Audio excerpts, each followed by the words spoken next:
Technology's great, isn't it? Sometimes. All right, there we go. I think it's working now. I got Ron Ferris on there. See, Okay, it's waiting for the host to start. Okay, now. okay, perfect. Thank you. Wow, I got you.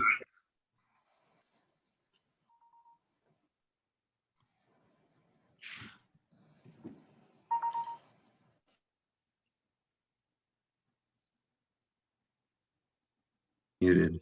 Okay. Hi, Ron. Good afternoon. Okay. Hey, I need to make a phone call.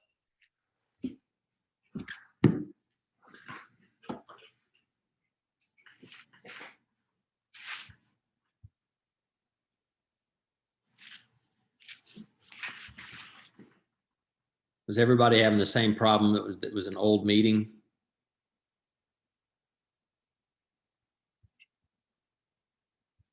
Hey, Pete, you're muted. Yeah, Ron, we had a little technical difficulty on this end. I'd like to have a little camera down there at City Hall to see what was going on. Doug, you gotta go to the website and click on the new.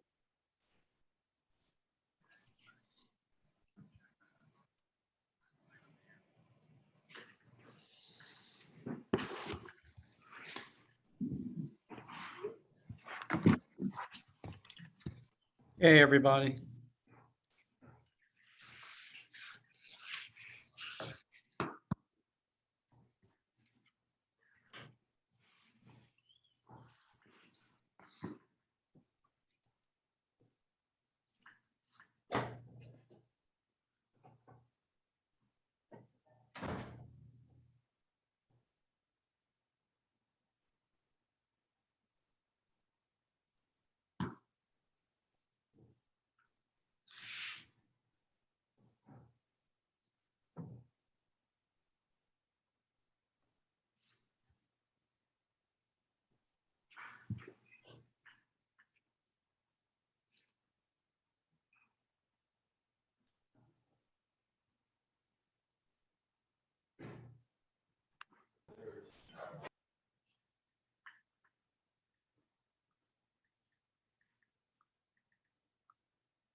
Lyle, I'm texting Wade's office to tell him to reboot the web page. He's on. John, okay. Yep, he's on. Everybody's getting on. He's having a little trouble. I told him to reboot. Gotcha. Gavin's on. I think everybody's getting on. Hey, folks, sorry about that. Had a little technical difficulty. Well, There's Eric Clifford. What do you say, Eric? Our newest elite board member. Hey, Lyle, how you doing? Good, good, good. Good. Glad to be here. I don't see Joe on here yet.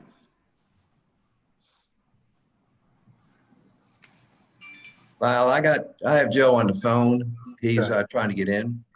Okay.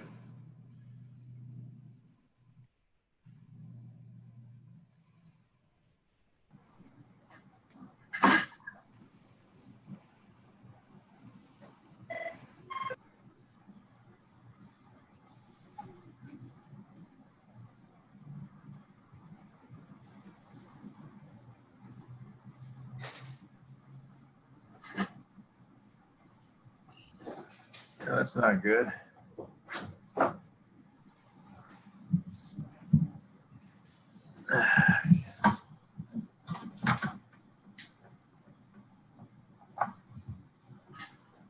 Try something else here.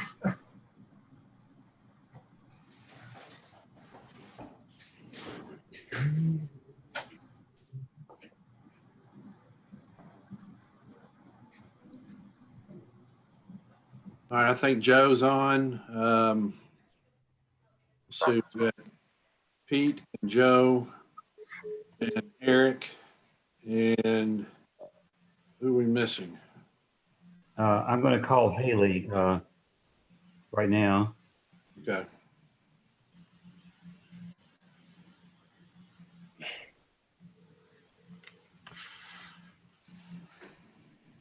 Haley, we're good to go. You might have to X out of your Zoom and refresh it or and start over. I had to do that. Try that, okay? Okay, bye-bye. Bye-bye. Anybody got a number for Chris Tardio? I do. Let me call him.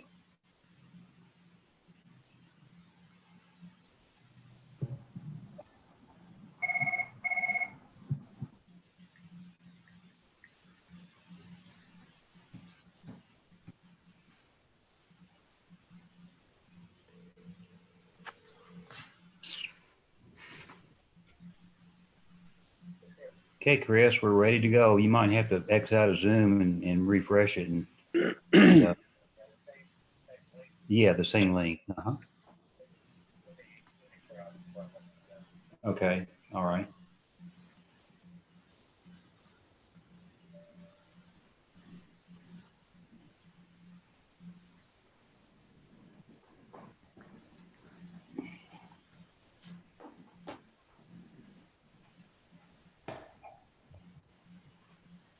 All right, Chris is on. Okay, very good. Okay, thank you.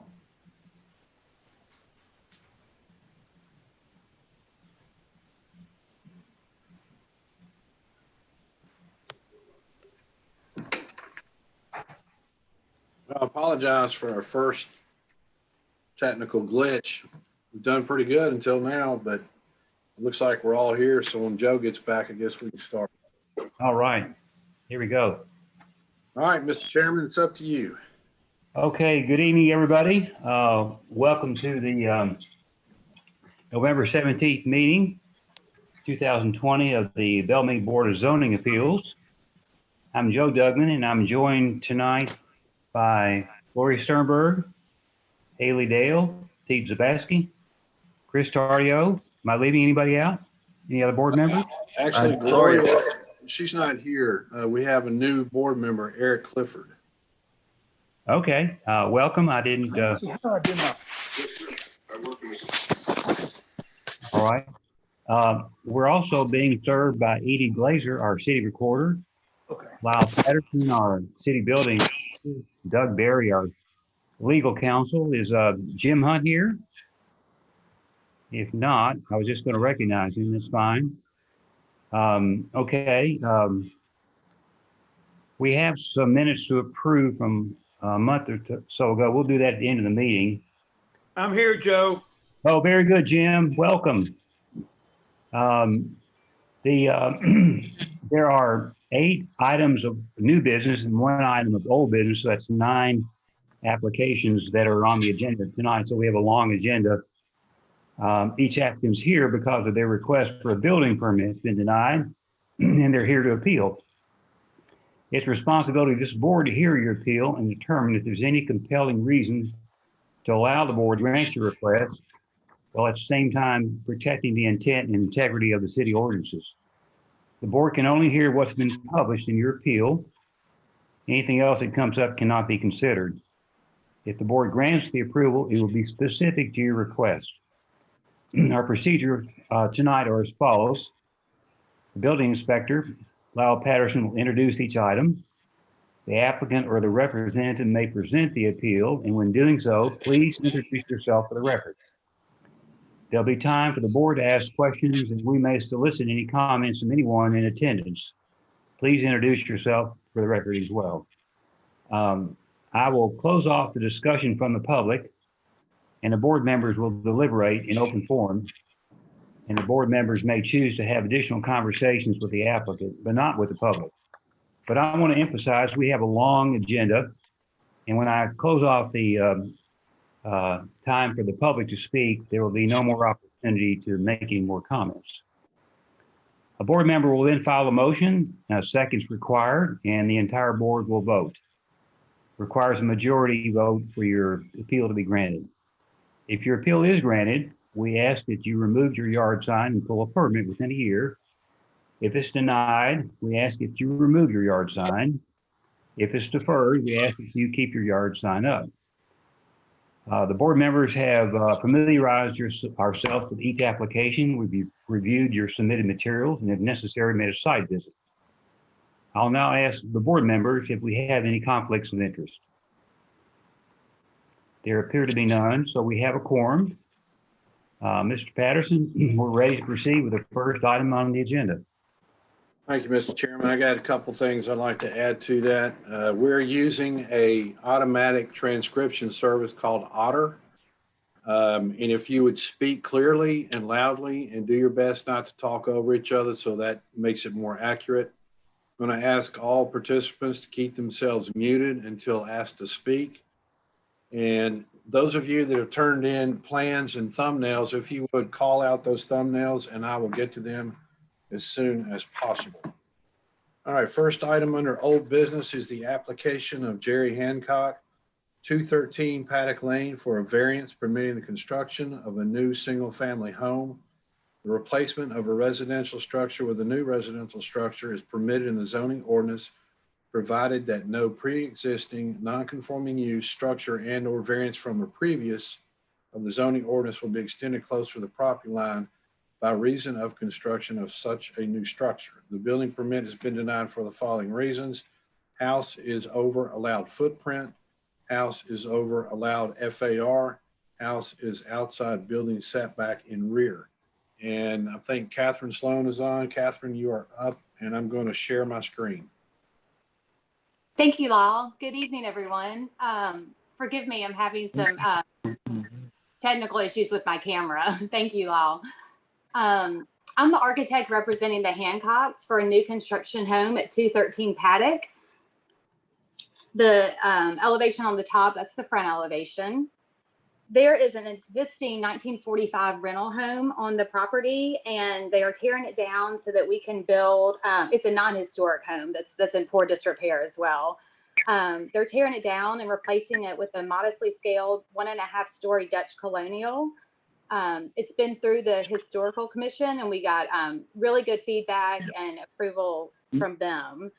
I've designed it with architectural character and materials to tie into the neighborhood and make it appear as that it's always been there. We are over on FAR and footprint, but we're within keeping the averages on the street. The houses on either side are also over, and our footprint and FAR are very similar to where they are. We are over on the rear setback, but only with a 1-story garage with a very low slope roof that would not be visible from the neighbors, and with landscaping around it really should not interfere. We are over on the rear, but we're not as over as other houses on the street. So again, we're within keeping of what has been built there in this on this side of the street. I've made an effort. We are not over on the side setbacks, and I've made an effort to be in keeping on those. Just since we are a little over on the FAR, I wanted to make the house appear as small from the street as possible. And so staying within those side setbacks was our attempt to really make sure that we do that. Lyle, on A2, the next sheet, you can see our house is the second from the left. And so you can see it in comparison to the other ones on the street, especially how narrow it is. Again, in an attempt to make it not appear large from the street. And there's a rendering of the front of it as well, Lyle. I've made an attempt. It's just a 1.5-story house, again, to keep the scale down. And the 1.5-story part, there you go. The 1.5-story part in the middle is really only about as wide as that little rental house that is there now. So it shouldn't appear too much larger than what's there. And then on the right side, you can see the dining room. I've made that just a 1-story to keep the massing and proportions down. I believe that's all I have, unless there are any questions.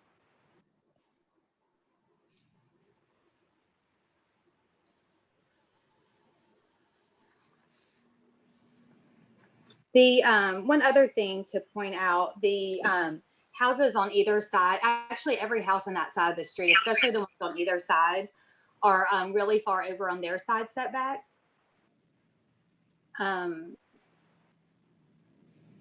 So again, I just kind of wanted to point out that our building envelope is 60 feet wide and we are at 60 feet wide. Houses on either side, they're up to like 97, 80 feet wide. So again, really, we're just keeping in mind kind of the fabric of the neighborhood and trying to be as respectful and, you know, in keeping as we can.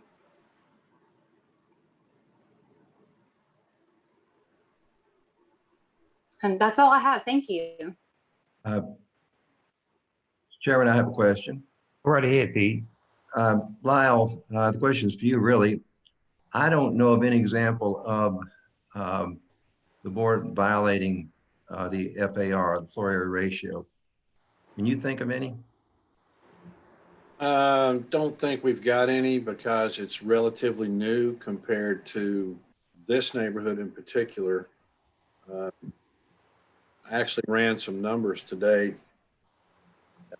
It appears that almost every house relatively new on the street is over in their rent, which would put them over in their FAR. Right, didn't the FAR come about because of the city wishing to do away with impact zones, which this used to be a special impact zone, and also to make it easier on builders to know what their limitations are without having to come before the board? Partially, mostly it was to get rid of the volume. It was so difficult to get an exact volume calculation. We could give it to 10 different engineers and get 10 different answers. This made it easy across the board for agents and homeowners and architects to understand what square foot would be allowed. Yeah, and that's what I meant by my second point. Okay. Lyle, may I say something about FAR real quickly? Well, it's up to the chairman. Yeah, go right ahead. Oh, thank you. I was just going to mention the square footage of the lot is only 18,000 square feet.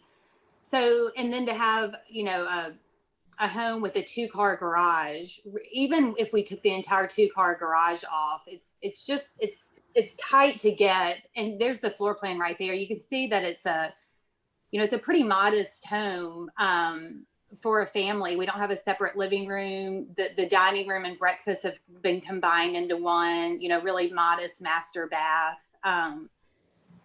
So on a lot that size, it's quite a challenge on this street, you know, to stay within FAR. I will say staff recommends approval on this one. The width of the envelope for all of these houses on the street is 60 feet with the exception of 2, and they are 65 and 61.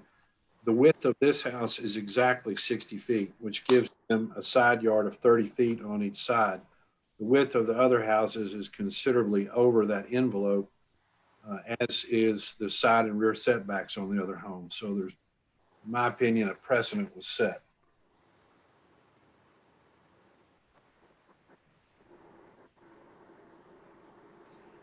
Any of the board members have any questions of the applicant's representative? Yeah, well, I'll ask another question. What you're asking for, yes, can you hear me? Yeah, I want you to, yeah.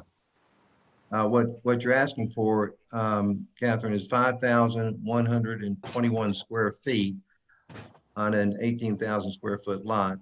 My understanding from Lyle's calculation, you're allowed 4,180 square feet, which seems to me like that's quite a bit of house on a small lot. And have you tried putting designing a 4,180 square house on that lot to see? Yes. Work? We did, the 2-car garage really eats up quite a bit of that square footage.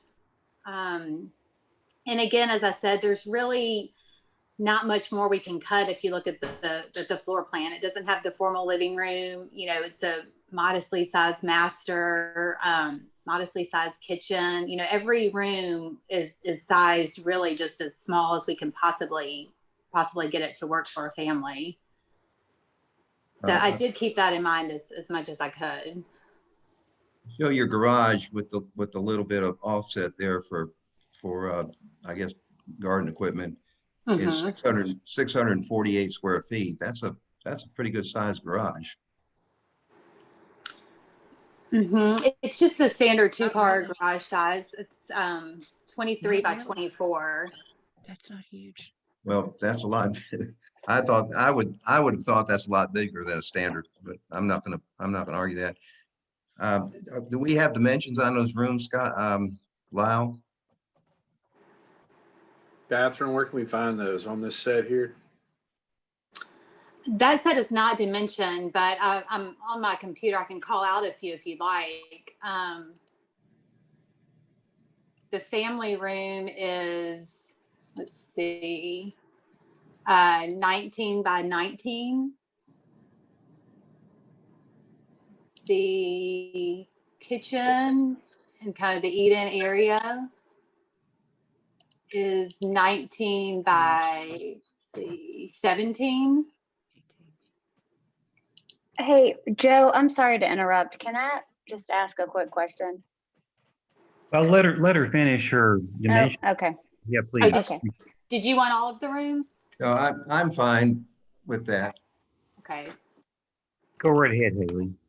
I just wondered, do we not require that dimensions be turned in with the plans? It's hard to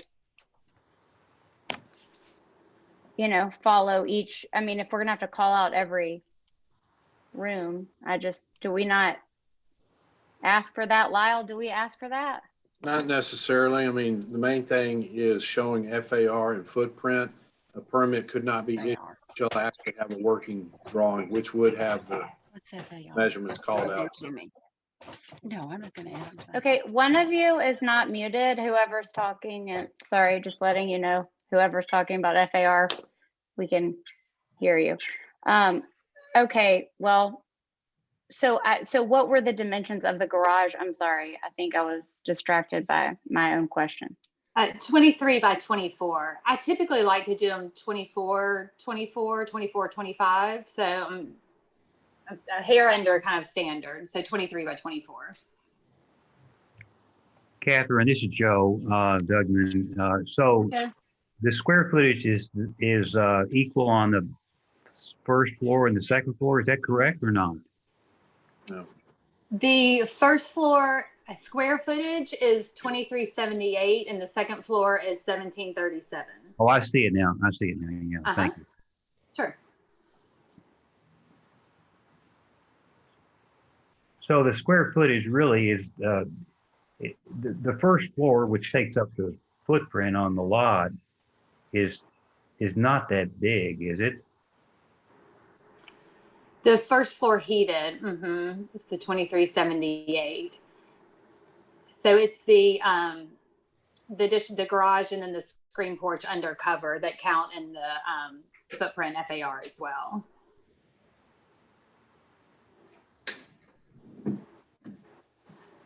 Does anybody else on the board have any other questions of Catherine? Joe, it's Chris. I've got a question of Lyle that may require Catherine to weigh in. Lyle, you said you recommend approval, right? Correct. Is that, as I understand it, now I'm just thinking out loud, but our standard here for a variance is that we've got to have some, and I'm looking at Doug's PowerPoint from a few weeks ago, exceptional narrowness, shallowness, or shape of the property at the time of enactment of the regs, exceptional topographical conditions or extraordinary or exceptional situation or condition of the property, or the strict application of the regulation would result in a peculiar an exceptional practical difficulty or hardship upon the owner of the property. First off, that's the standard we're applying, right? Correct. When you recommend approval, tell me what clause you're traveling under? Is it the narrowness of the lot? It's the shallowness of it. All of these lots are about 120 feet wide and they're not very deep. So if you'll look, I'm going to draw this. This is the front setback here. And then here's the rear setback. That's the 85 foot. So here's your envelope. It's not very big. This area here, you can build up to 25 feet. This area here is where you can go up to 40 feet. So it's almost an unbuildable envelope. And that's the way the case is for almost every house on this street. So that's why it was written as a variance. And I believe that's why a lot of these houses are over in footprint, FAR, and their building envelope. This one is inside the envelope on the front and sides.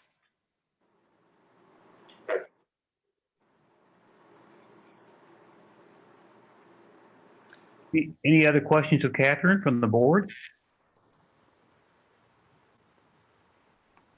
If not, I'm going to open comments up to the public. Will you please indicate who you are when you speak? Any members of the public want to make any comments?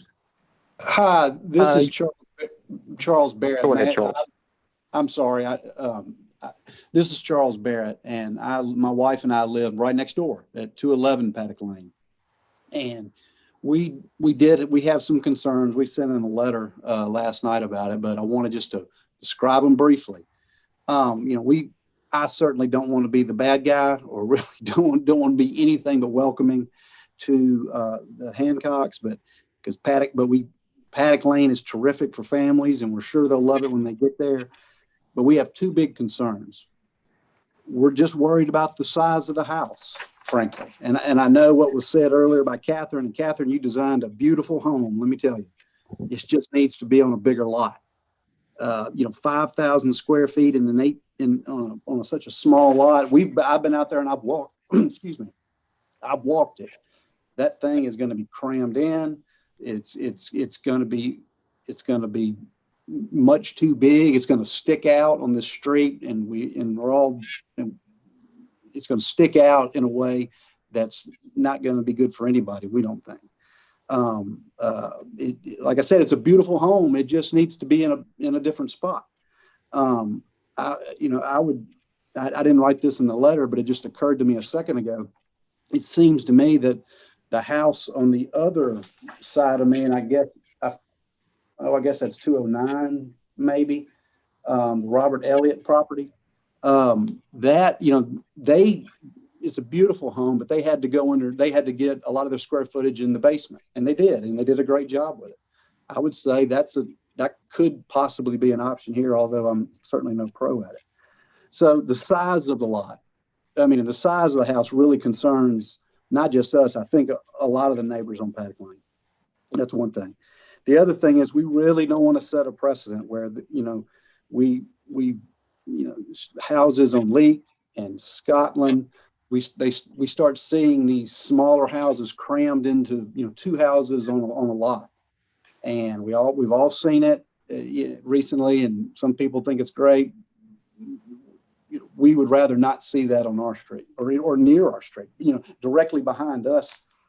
I would say that, I know everybody says their street is great and everybody crows about where they live, but Paddock Lane really is, I think, unique and really special. And we really don't want to do something that would cause issues down the road. I wanted to, I know, what Ms. Sloan said about it's a little over, and I wrote down some quotes, little over, it won't appear large from the street. It's, you know, keeping with averages on the street. And I just don't think that's right. I mean, it's sure the pictures sure look like it's just too much house for the lot. So I appreciate her efforts at keeping it, keeping the fabric of the neighborhood, like she said, but I just think they need a smaller house. So with that being said, I appreciate y'all letting me talk. Mr. Barrett, this is Joe Dugman.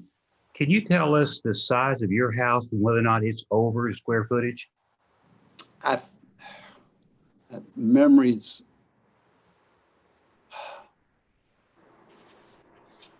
I got, Joe, I can't really, 4,300, I think, kind of maybe. I swear I can't remember off the top of my head.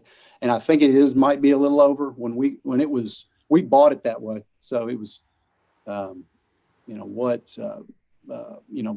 the ins and outs of how that got built and redesigned. And I think 2005, I'm really not sure. Do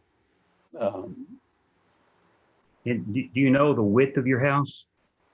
I do not. Okay. Do you know how close it is to the back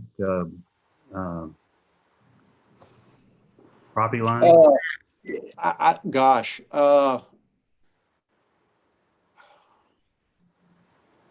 No, I don't. But I did notice on this picture that I think it said 40 feet maybe, and the proposed house is 20 feet closer to on the rear, and that's not a lot. I mean, that's really pushing up the back of the lot. Mr. Chairman, I've got numbers on this. 211 Paddock Lane. The allowable footprint is 2143. The actual footprint is 3450. They're over 1,255 square feet. Is that the Barrett house? It's the Barrett house. Their envelope is 60. The width of their house is 87, and they are 8 feet from the side setback. Rear. All of these homes are out of compliance.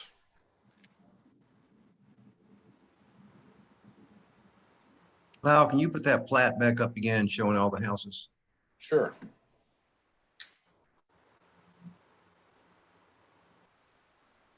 Wow, this is Catherine. Am I able to mention something real quickly? Well, let's let Catherine, let's wait until Pete has a chance to ask any questions if he does. Oh, sure. Thank you. Can you shrink that a little bit, Lyle, to show the rest of the house on that street? Okay, thank you. I don't have a question. I just wanted to see the sizes of the houses. It looks to me like the ones next to the Barrett to the right are certainly smaller. That's the one with the basement. Yeah, I just wanted to take a look at those. Thanks. Catherine, did you want to say something? Yes, I just wanted to point out, we are just 50, there's just 50 feet in difference of the footprint with us in 211, and our house is 27 feet narrower than 211. How many feet narrower? Ours is 60 feet wide, and Lyle called out just a minute ago that theirs is 87. And that they're also 8 feet on one setback, and we're 30 feet on each side setback. Thank you, Catherine. Anybody else from the public want to make any comments? Yes, this is Kyle Neal. If it's okay if I speak. Sure, go right ahead, Kyle. Sure. So I have a corner. I'm on Leak Avenue at 208 Leak Avenue, and so I have a corner that touches the rear of this property. And so to start with, Catherine, as usual, did a very beautiful design. But my concern is coming from the perspective of the backyard. And as Lyle mentioned, the shallowness of this lot. If you look at that street as you have in your visuals there, that home, if permitted to proceed as is with that garage, is going to be at the closest point 17 feet off that back line. Now, for my house, the back line, as I measured it yesterday, it was roughly 45 feet. And I think the Barrett's, as your visuals show, is 40 feet. And to the extent that precedent seems to matter in this case,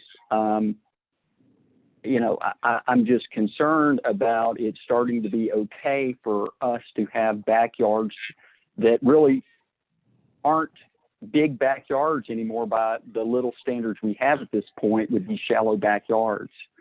And so you know, that is the concern I have coming from the Leak Avenue side of it. I really appreciate you guys keeping that in mind as you're deciding this.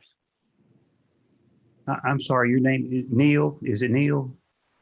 That's my last name. First name's Kyle. K-Y-L. Kyle, you mentioned the distance between the footprint of the house and the how close it is to the rear line, property line. 17 feet for the applicant, and the house, the Barrett house, is 12 feet. I did not say that. I'm saying the proposal is 17 feet, and I think your visual for the Barrett house is 40 feet. I can tell you for my yard, it's 45 feet in the backyard from my house to the rear property line. And so this is substantially decreasing the amount of green space that will exist and become the precedent for what these backyards will be moving forward, is my concern. Joe, I believe you're referring to the house to the left, 215. I believe that's the Gallanter's house. I'm sorry, the Gallanter. That's correct. Yes, I am. Okay, Mr. Neal, thank you for your comments. Anybody else from the public have any comments? Sure. This is Ed Kelly. So I'm at 210 Paddocks. I'm directly diagonal to 213. Again, my only issue, the house is beautiful. And just from the backyard perspective is the only thing I'm worried about, simply because I've got to tear down behind my house on Scotland. And, you know, my worry is if we can, you know, get closer and closer to that property line, I just don't want, you know, the new tear downs are going to happen on Leak in Scotland to be pushing those houses to the very end, right? So that it really kind of creeps up on our backyard. I've got some business coming up later, but my dimensions, I'm 46 feet. Then I've got hardscape that'll put me at 23 feet. It's a brick patio. You know, and so that's my main concern is just, it's this house, but it's really the precedent of, you know, the next person who's going to tear down on Leak, or the next person who's going to tear down on Scotland. And, you know, we're going to start putting really big houses that are creeping right up on the property line. So that's my only concern. And, you know, just why I wanted to, you know, have an opportunity tonight to share that. The house is beautiful, so there's no problems with that. The neighbors seem fantastic, and we look forward, as Charles mentioned, to welcome them to our community. So, but again, it's just that rear piece is my major concern. Thank you. Thank you, Mr. Kelly. Anybody else in the public? Hey, Joe, this is Joel Gallanter at 215 Paddock Lane. Okay, sir, go right ahead. Yeah, thank you. So, yeah, so my house is there. We do have that close piece on the corner, which I guess is 12. I don't remember. My question is, how was the FAR calculated on our homes? Because it was represented that my home and the Barrett's home is over on FAR, but we weren't, you know, that didn't exist when we applied. At that time, we did receive a special exemption and got approved, but it wasn't really about footprint at that time. So has some calculation been able to be made about our house and the FAR? Because our house is about 4,000 square feet. Lyle, can you answer the question? Yeah, footprint has always been 12% of the lot. So each one of these houses that are relatively new fell under that. This was a special exception or a special impact area. So the board looked at these differently. And Pete, you may have been around on a couple of these. Maybe you could elaborate on that, but it's 12% across the board. Yeah, I will. The special impact allowed neighborhoods to encroach closer to the side yards because the lots were small, and it gave the board a lot of authority to to, in essence, ignore the setbacks and allow applicants to build a house on a reasonable sized house on a lot. That impact zones were done away with, as I understand, because of they wanted an easier way to do it. The commissioners did, and I think FAR came out of that. The floor area ratio was a result of no more impact zones, and the floor area ratio was to control volume, and the calculations apply to all lots, and it was to prevent too big of a house from being built on a small lot. So, and it's consistent. The formula is consistent whether your lot's 19,000 square feet or 20,000 square feet. For the smaller lots, it's consistent, and then it's different for some of the larger lots. So, but the impact zones or areas are no longer exist, and a lot of houses were built into the impact areas.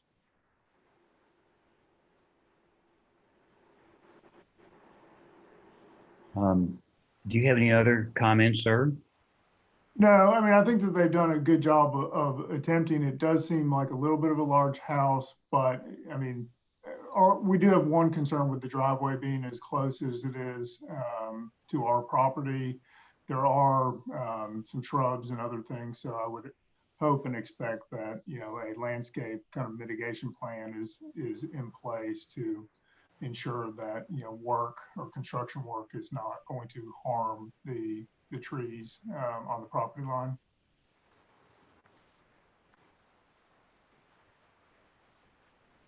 Okay, thank you, Mr. Gallanter. Anybody else in the public have any other comments?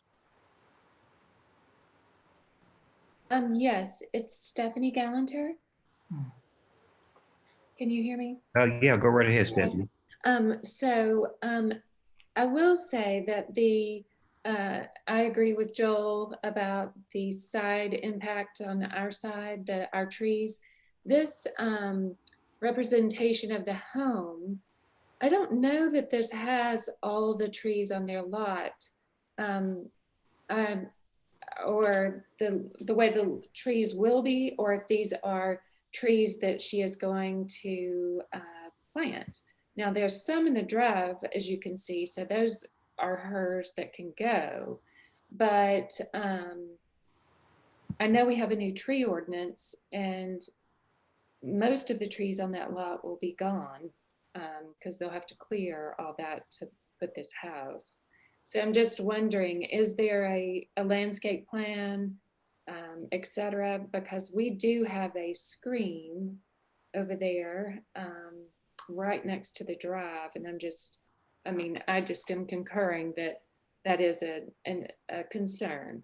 But there again, the house is beautiful, you know, all of that, but it just does seem to, I wonder if those steps in between their side porch and the garage, if all those are needed, if they could scoot that over, or I don't know.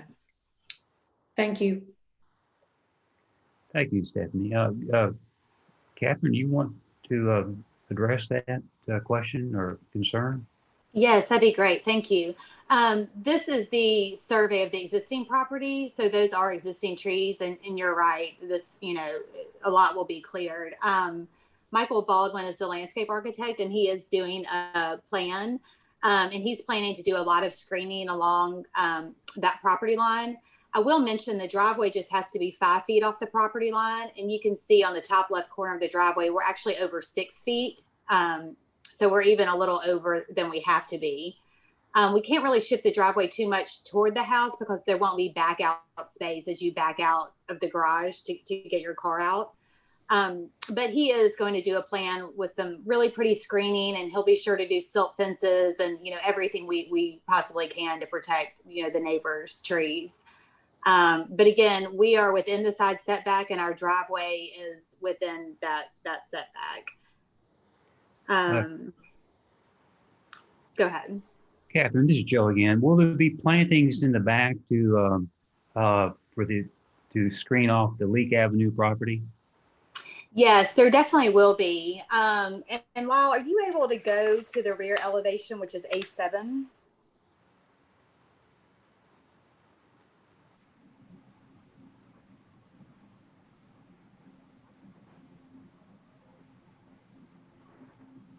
Yes, I just wanted to point out, you can see the garage. The garage is the one that has the 6 and 12 roof pitch, and then it has the little structure on the back with the two lanterns.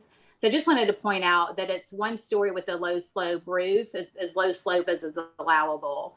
And there will be screening all around there.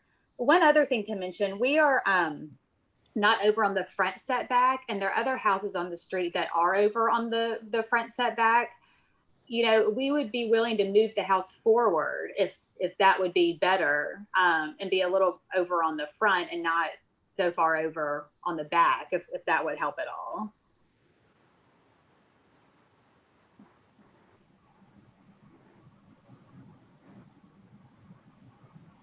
Okay, thank you, Catherine. Is there anybody else in the public that has any comments other than the 3 or 4 people that have spoken so far?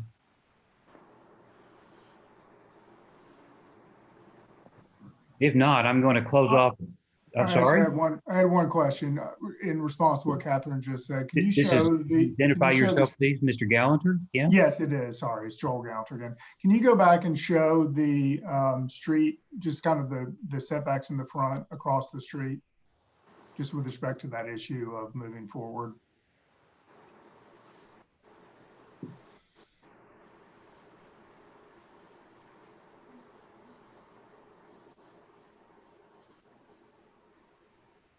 Okay.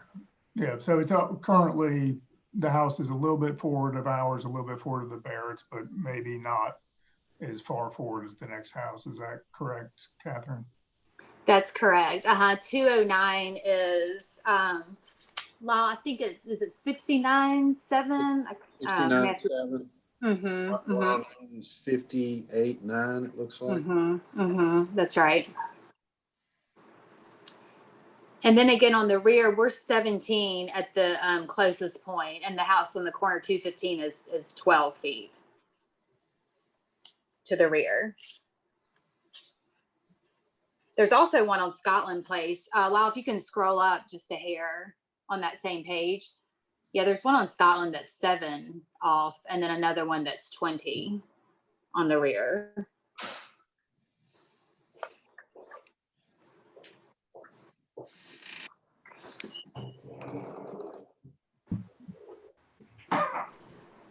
Okay, anybody else in the public have any questions or comments? If not, I'm going to close off the public portion and I'm going to stick to that request. Board members? Can you scroll down again to the plat so we can see our scroll? There you go. Is that house an average of those 5 houses as far as the front setback? Is that for me, Pete, or Catherine? Yes, yes, it is. It looks like it's more forward than the average. It's like the average is 78.8 according to those numbers in the right corner. Catherine, can you address that? Yes, the 87 that's called out, that's the existing. And so we do have it at the average, which is the 78.8.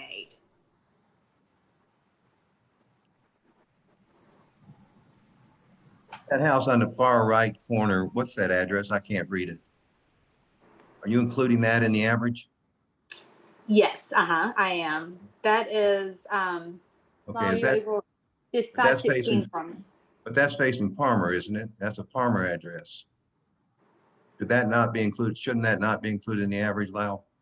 No, it should be, because the side setback matters on the street. Okay. All right, Joe, you ready for discussion? Yes, I am. Board members, go ahead, Pete. I'll just kind of repeat what I said earlier and add to it that you can't confuse what we're doing now in Belmead with the special impact areas. You know, if we start violating or setting precedent where FAR doesn't matter on certain lots, it's going to be hard to stop that. You look at the houses at 209 and 210. I mean, they could come back in and want bigger houses.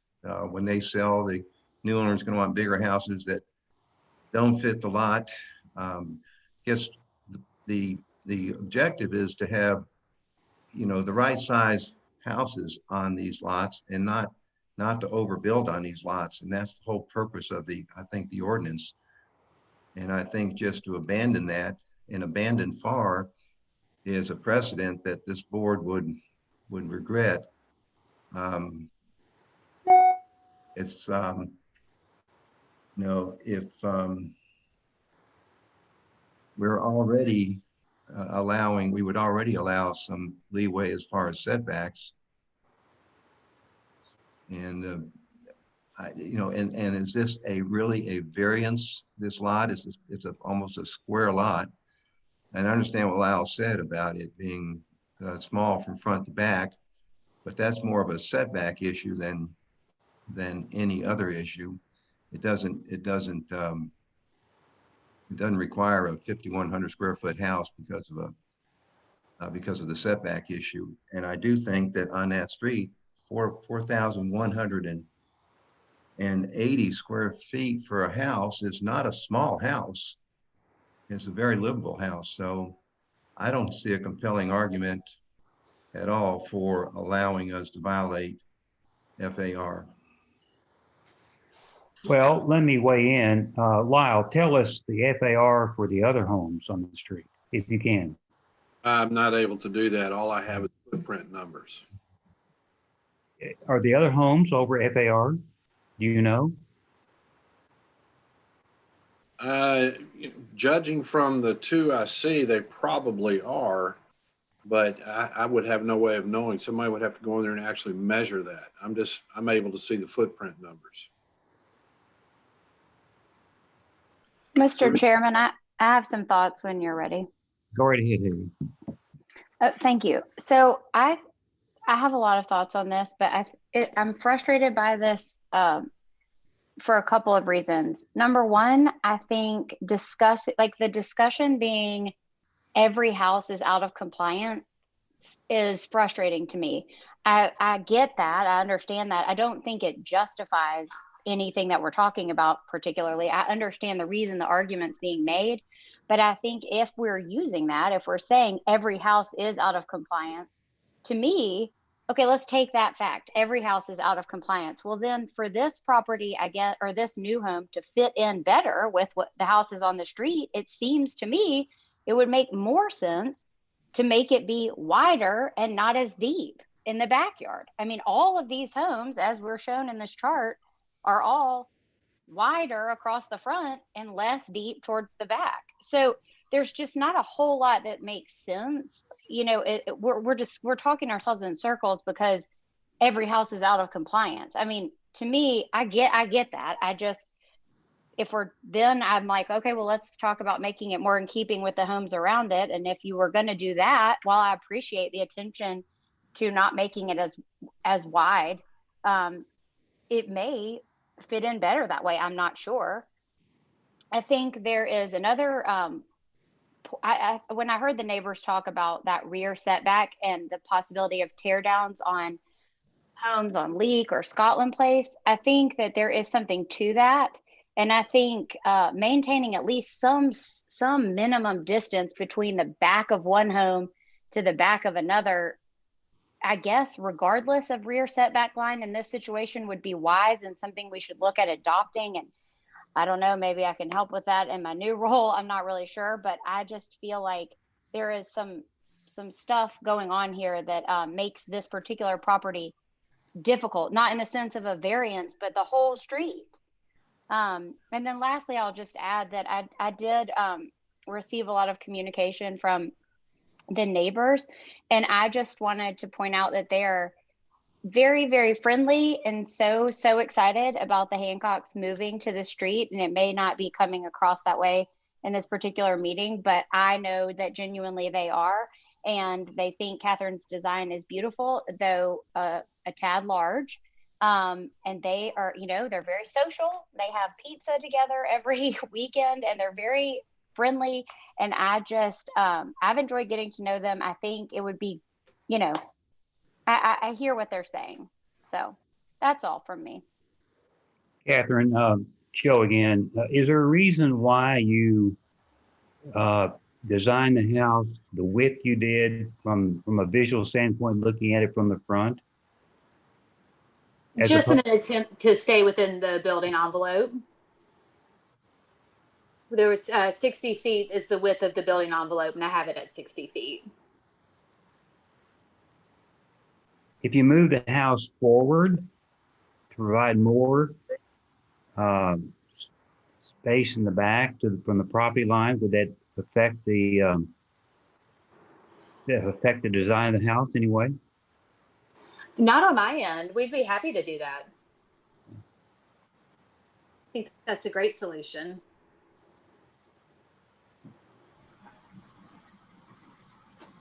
Well, I want to say that this area of Belle Meade, first of all, would not ever allow two houses to be built on one lot. Is that correct, Lyle? That is correct.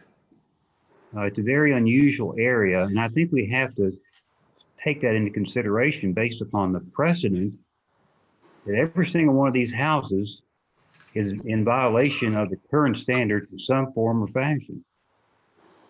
I don't understand how this house could be built without violating some part of our current standards. And I don't know how, if the precedent has been set, my question to the board is, are we being fair to the applicant by requiring them to do something different? It's more of a rhetorical statement, I guess, than anything else. Well, Joe, if I may, Lyle, how many houses in Belle Meade are out of compliance right now? Percentage. Yeah, probably 70–80% of the houses in Belle Meade. So if you use that as criteria, you might as well throw the zoning code out the window. So that was a point that I think Healy made on this street, but it really applies to all of Belle Meade. And then there has to be some limit on the amount of house that goes on the lot. And that limit is dictated by the floor area ratio. That's just what's in the code. I just believe a 4,200 square foot house is not a small house, especially on a 19,000 square foot lot. Well, Pete, to answer your question, the other houses on the lots are over 4,000 square feet. What do you want to do to have them tear it down, make them smaller? I mean, that's kind of a silly thing to say, but I'm just saying they're all over 4,000 square feet. Well, again, where do you draw the line? If this were 6,000 square feet or 7,000 square feet, where do you draw the line? And I'm saying that there's something in place to prevent us from even needing to have these conversations, and that is the zoning code and as it the floor area ratio as it's dictated in the zoning code. And once you start violating that, there's no end to it. So that's, I guess I've said all I need to say about it. Well, I want to weigh in by saying that I don't know of any other streets in Belle Meade that are like Scotland Place and Paddock. Do you? Well, I guess not. I used to live on Palmer, so I'm familiar with the area, but that whole stretch there, South Bellevue and Carriage, they all have some small lots. But yeah, I know there's a house on Scotland Place that came before the board several years ago, and that house still stands because they couldn't build as big a house as they wanted to build. Well, there's a house on the corner of, I believe it's Scotland. Scotland's toward Leek Avenue, is that right? It's 2 blocks from Leek Avenue. All right. Are you familiar with the Wesley Coker house? It's Park Hill, Joe. I'm sorry? It's Park Hill, I think you're talking about. No, it's on the corner of Park Hill and Scotland Place. Scotland Place. Yes. I mean, it's got a garage that's detached with living quarters above the garage. No, it doesn't. No, it doesn't. Yes, it does. Now, who's saying no, it doesn't? Anyhow, the zoning code was violated by other homes going over the setbacks on all these properties. So what would you do, Pete? Board members, you know, the zoning code was violated every time. No, it wasn't. The zoning code allowed for impact zones and it wasn't violated at that time. Impact Yeah, zones. I think that's a really important point that he's making. It's like at the time those decisions were made, there was a different set of parameters around this particular neighborhood. So it is kind of hard to like weigh them apples to apples. I mean, it's just a difficult thing to come up with a solution for. And I mean, maybe it would help us to historically understand like what the special impact zoning rules were. But I mean, it doesn't really matter at this point. It just, we what the given is that now that it is no longer a special impact zone, every house is, yes, out of compliance. It is. But I just don't think that renders them, I don't know that we can use that point anymore. If every house is out of compliance, okay, let's just forget that. I just don't think that's a reason to continue to exceed being out of compliance. And usually I feel like since I've been on this board, what we do is we'll go right up to where something has been violated, but not make it worse or not go beyond it. Certainly not every time, but several times I've heard that logic being used. So I don't know.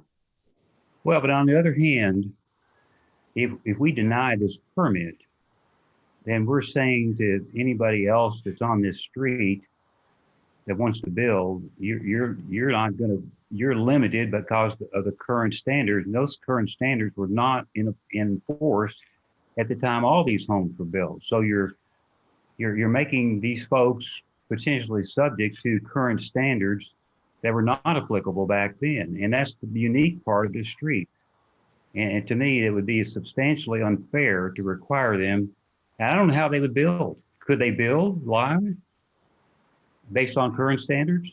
Well, first thing they would have to do is go to the planning commission and establish a new building envelope. Because the current envelope shown here is unbuildable, as are all of these lots on Scotland and Paddock. Chris, do you have any comments? Yeah, I've gone, I don't know. I mean, when somebody, Joe, when you talk, I hear what you're saying. And when Pete and Haley talk, I hear what they're saying. But I keep coming back to, and maybe this is because I'm a lawyer, I keep coming back to the standard for a variance. And I understand what Lyle said about the lot, and he believes it meets the standard. But as I think about the standard for a variance, I'm thinking about whether the lot is exceptionally narrow or exceptionally shallow in comparison to the lots around it. And to me, unless I'm missing something, it looks like this lot is consistent with the lots around it. So I'm having trouble getting past whether, whether this meets the variance standard. So that's kind of where I'm having a little trouble. Well, Chris, let me weigh in. The variance says if the property had on August 16, 1950, an extraordinarily unusual shape, size, or topographical features. Size is what we're talking about.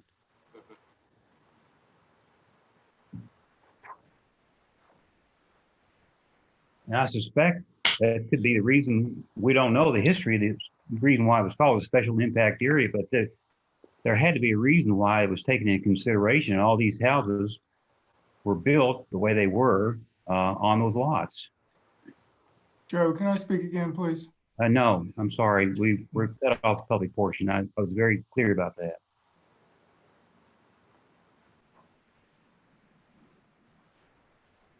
Any other board members? Gloria, who else do we have? I didn't catch the fifth new board member. I'm sorry. Hey, you got Eric Clifford. Thank you. Eric. I apologize. I didn't write your name down. I wasn't told about your nomination to the board and welcome. Do you have any comments or questions? Sure. I'd like to further explore the concept of an unbuildable lot as a variance, because it seems to me, and I appreciate Chris's focus on the language of the ordinance, but it seems to me that having an unbuildable footprint would be a hardship on a homeowner that would in fact come onto the purview of the board to determine what to do about that. That seems to me to be a logical reason for a variance, and I wanted to hear others' thoughts on that, because I don't see how it couldn't fall under our purview. Mr. Chairman, I've got a thought on that. Well, hold on a second. I want to ask Eric a question. What did you say? You don't see what now? We could have this under our authority. Is that what you said? Yeah, I was just clarifying it, Chris. Chris's question is I think a fair question, which is, does this fall under the category of the BZA, and it has to qualify for a variance if it is to fall under our purview. And it seems like if you couldn't build a house, then that I don't see how that couldn't fall under the variance. I think that's the idea of the variance request. Exactly. Haley, go right ahead. I was just gonna say that I understand the hardship on the owner argument. I think the one that's being made here though is, and I'll get my calculator out and do like an exact calculation, though I'm sure we already know this. I mean, 18,000 square foot lot, it's a hardship if you want a 5,000 square foot house. Then I think you could, yes, then you're not going to have an easy time getting that on this size lot. If you wanted a 4,000 square foot house, I think it's easier. So it's just that. I mean, I'm just wondering, is there little places that it can be reduced or, tweaked or something just to make it more in keeping with the houses around it? But I mean, I think we're just kind of all over the place here. So can I comment to that? Haley, I think that's a great point. And so that was my main question as I listened to all the folks weighing in. It seems like there's, we're traveling under the logic that without a variance, you couldn't build on the lot. That makes sense. And then we get down to two issues. One is the size variance, and the other is the location variance. And so, Haley, are you saying that if we could get to a size that was within the FAR, we'd still potentially have the location variance, because as we've talked about, it'd be impossible to build the appropriate footprint for the lot without that variance.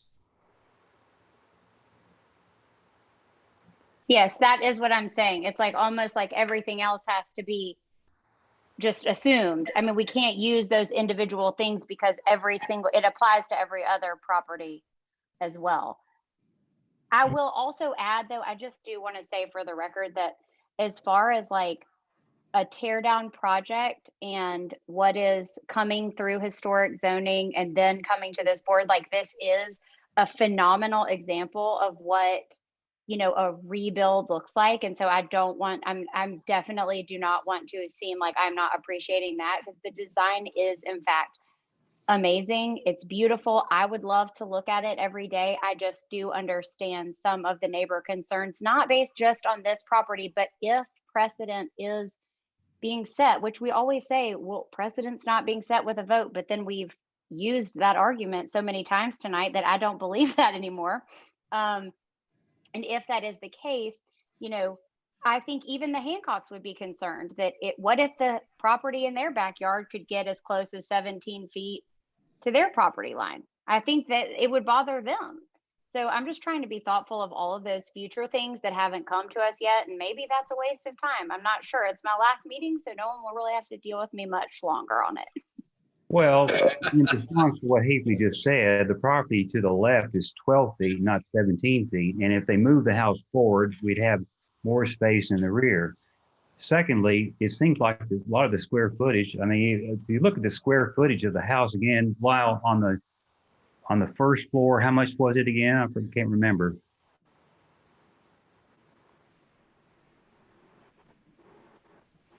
It's on the next page, Lyle. I'm sorry. A3.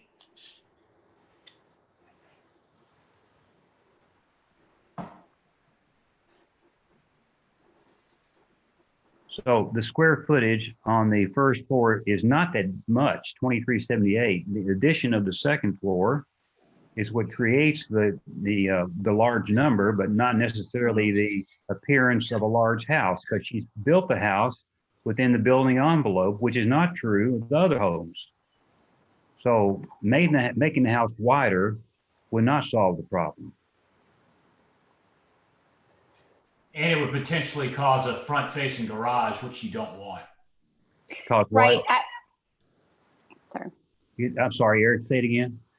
It would potentially cause a front-facing garage, because if you made it wider, you couldn't get the car past the house. Exactly. Yeah, and I agree with that. But a lot of houses on the street have those, maybe for this reason. Well, it's not preferable, and we have to give credit to the architect for putting those garages in the back. And again, that rear setback, that house just between the house and the on Leak Avenue can be even further helped by moving the house forward, which he's willing to do. So I guess we've all said all we need to say. I'd like to make a motion to approve the plans as submitted, as long as she agrees to move the house forward. And I'd like to say, I find that the variance statute has been met because of the size of the lot. I second that motion. Okay. I vote aye. Eric? Aye. Chris? Let me make sure that I understand your motion, Joe. Is it qualified by the house being moved up, so to speak? Yes. Okay. Then I vote aye. I think that the burden to establish a variance has been met. Haley?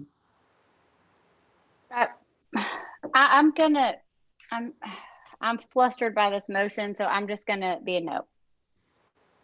Pete? Yeah, I'm no. Okay. I want to How much is clarify it one being thing with moved Catherine before we I didn't specify. I wanted to hear from you, Catherine. How much further you want to move the house forward? You know, we're willing to go as far as you would like. I want to keep in mind the average front setback along the front and not go too far over with what you're comfortable with. But there's nothing on my end that makes me, that would keep me moving it forward as much as you would like, or as much as would help, the rear and the neighbors in the rear feel more comfortable. Well, let's leave it based upon the recommendation of Lyle Patterson. How's that sound? You can't do that, Joe. I don't believe, because it wasn't noted. The plans are where it's set. You can't just arbitrarily move it forward. Well, I'm trying to make the neighbor on Leak Avenue happy, but we can leave it the way it is.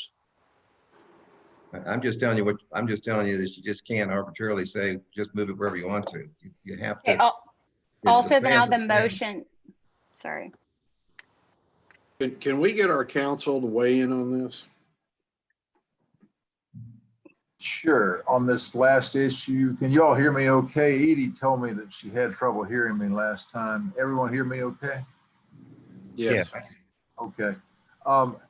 Joe, what was would you state again the condition you placed on your motion?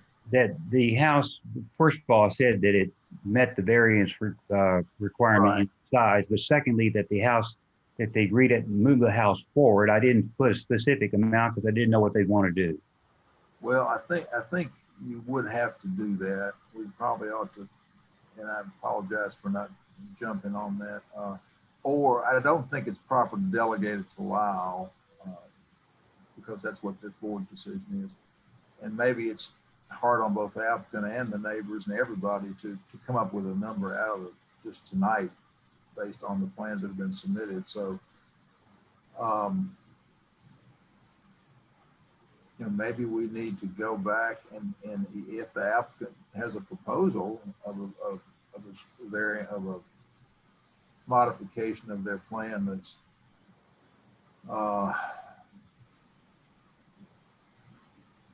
they can define, 5 feet, 10 feet, something. I think that would be proper, even given the notice that's been given, because it's less of a encroachment, or less of a, well, I strike that. It would be a modification of the plan that's been submitted. Arguably, someone a neighbor could say, well, that's a different matter. You're asking me to comment on. Moving it forward might help some, people might like it less. So maybe the thing to do here is to go back, by agreement and put the vote up again and just vote it up or down as it is, Joe. And I apologize for not being more alert to that, but it seems to me it would be difficult to make a material change in the plan on the fly like this. So I guess the thing to do would be to, by agreement, my recommendation to the board by agreement, just to rescind the vote you just took and go back and just ask for your motion again, Joe, or make your motion again. That would be my recommendation. Like I say, I apologize for letting us get down that road. I was paying attention, but I didn't know what was going to happen. So. Okay, well then let me, Doug, then is the motion automatically rescinded? How would that work? I would just say, you can file a motion, you can make a motion to rescind by parliamentary rules. I would just say if the board by agreement will agree that the motion and vote is rescinded, then just you're back on the floor waiting for somebody to make a motion. Okay. Well, I thought, doesn't it have to be a unanimous vote from the prevailing side? A reconsideration. Okay. Reconsideration would have to be a vote by the prevailing side. Rescission requires a simple majority. Okay. Or done unanimous. I assume that does anyone disagree with redoing the vote? Well, No. Chris and Eric and me, I are the three people that agreed to the motion. Gentlemen, would you all agree to rescind the motion and let me restate it? Yes. I'm fine with that, but before you do that, are we just in a discussion period before the motion to rescind is made? Yeah, yes, that's fine. Yes. What about, can we, and I'm asking the group, can we defer this 30 days to get a number, or let the architect look at the plans and see what's viable to move the house X number of feet up, which I think from my perspective would satisfy some of the neighbors' concerns. Catherine, would you want to do that and resubmit the plans based upon moving the house forward? I'm happy to. We would prefer not to defer 30 days. The homeowner's kind of already behind schedule and where they would like to be. If it's possible to come up with a number tonight, that would be great. I'll just throw out maybe 8 feet, so that'll make us 25 on the rear. I've got an idea, Catherine. If Mr. Okay. Chairman, it's Haley, if that's okay, if I suggested, can I have the floor? Oh, yeah, I'm sorry. Go ahead. Thank you. Catherine, I wondered if your client would be open to switching that garage possibly to a 1-car garage. I don't know where that puts us off the rear, but I think it would prevent you from having to move the house forward, or it would prevent you from needing to do that less. And it seems like a fairly cut and dry solution. I'm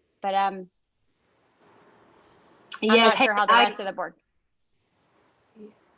May I respond to that? This is Catherine. Yes, Catherine. Yes, Haley, thank you. I appreciate that. I actually asked the homeowner about that when we were trying to get these numbers down. And, they were just saying they're probably about to build a $2 million house in Belmead, and they're just hesitant to have a one-car garage, just with a family and children driving and for resale as well. They were kind of worried on that end. I definitely appreciate the suggestion. I thought the same thing. Okay. That very well could compromise the value of the house, and I understand that. So Doug, if she agrees on, to amend her plan tonight to move it forward 8 feet, would that be okay if I made the motion to that effect? My only question about that has to do, well, the Board of Zoning Appeals may place conditions on its decisions, but right now, my concern about that is that that's a pretty material change in what was submitted to the board in terms of just notice to the neighbors as to what the project is going to be so they can appear and be heard. Now, most people, all the people who've appeared tonight and been heard have a problem, seem to have a problem other than the front setback. But if you're changing it that much, that might change the landscape a little bit. So I'm a little worried about that. It differs materially from what was submitted and what people came in here to comment on. So I'm back to thinking the cleanest thing to do would be to rescind the vote. That does not require somebody on the prevailing side, by the way, to make that motion. That's a motion to reconsider. That's different. You do either one, but motion to rescind is quicker. And then get back to your back on the floor looking for a main motion, and then, either motion to continue it for 1 month would be appropriate. That's the will of the board. A motion to approve as submitted would be appropriate if that's the will of the board, and a motion to deny the variance would be appropriate. So are you saying, from a parliamentary standpoint, I think you need to get back to where to your questions before you again, and you're looking for a motion. So that would be my motion to rescind. Is the motion a motion to rescind is necessary? Are you saying? Yes. Okay, I'd like to make a motion. Does everybody consent to a rescission? Either one. Well, does everybody on the board consent to rescinding my motion? Yes. Yes. Rescinding your decision. Well, you haven't made a decision. I'm sorry. You're right. Yeah. Okay. Is that unanimous for the board then to rescind the motion? Yes. Yes. Okay. Now we're back to square one. So we can either defer this, or another motion would be to approve the plans as suggested. And I hear what Chris said. We heard from the gentleman on Leak Avenue, and it just made sense to me to move the house forward. So I know what the homeowner doesn't want to do, but on the other hand, it seems to me like it's a question of, do you want potentially this board to vote on the way it is and may not pass? If you want it to be deferred, I'm happy to make a motion for deferred and to resubmit the plans. So Catherine, is kind of in your balls in your court. It's not real. Okay.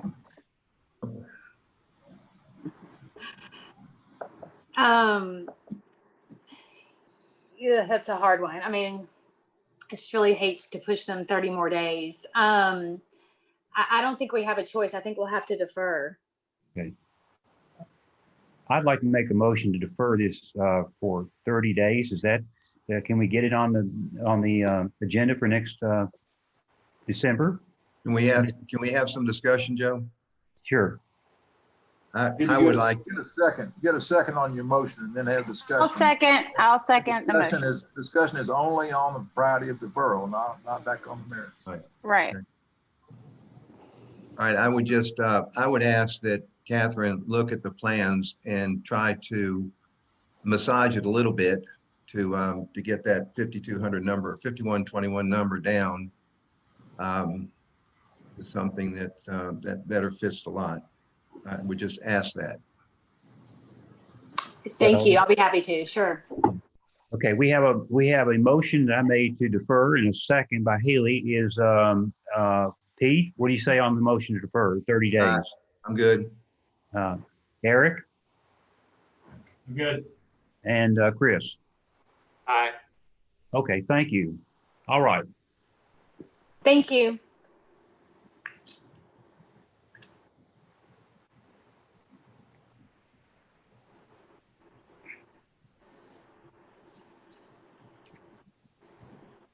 First item under new business is the application of Truett Ellis, 4421 conditional use permitting the construction of a pool and spa. The building permit has been denied for a reason.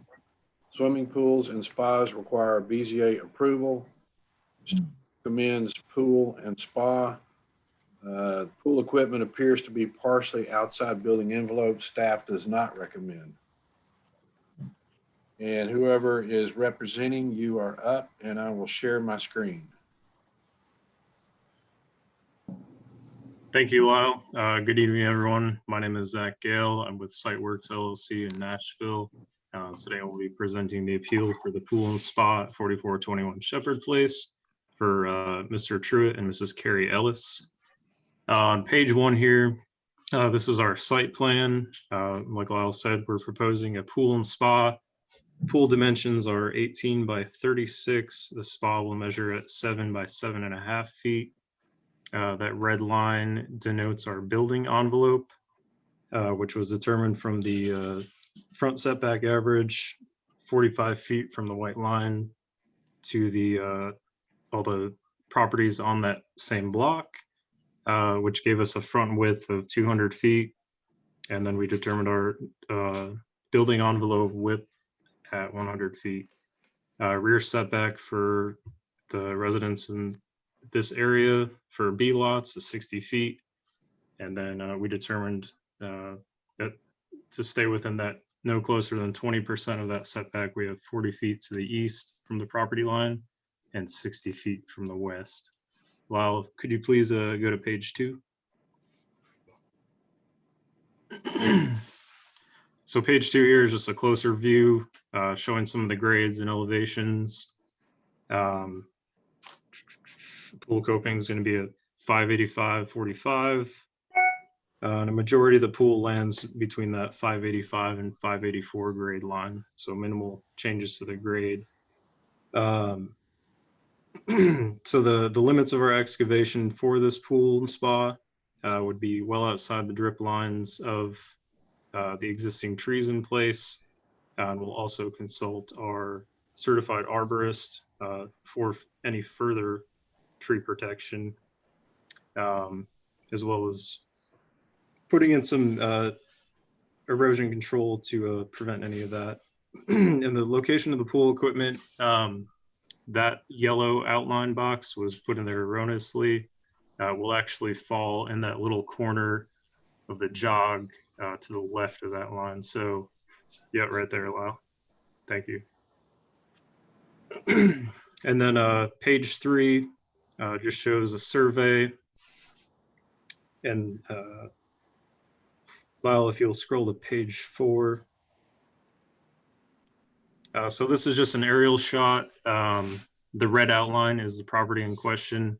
The nearest adjacent neighbor would be to the east at 103 feet, to the south 125, and to the west 129 feet.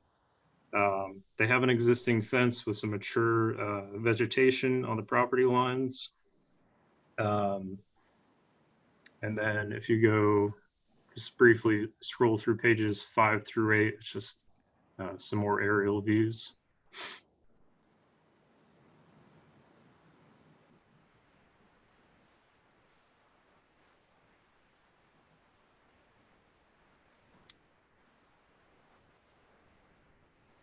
And pending any further questions, that concludes this presentation.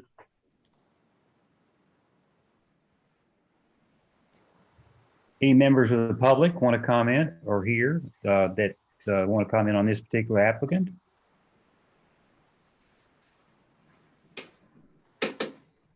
Board members, questions of the applicant's representative? Al, did you say that you do not recommend this for approval? No, I recommended the pool and spa for approval.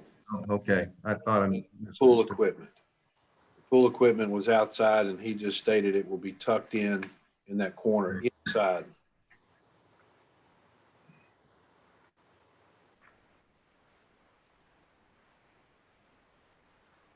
Okay, I'm going to close off the public portion. Board members, what do you think? In my opinion, it's pretty straightforward. It's all inside the building envelope.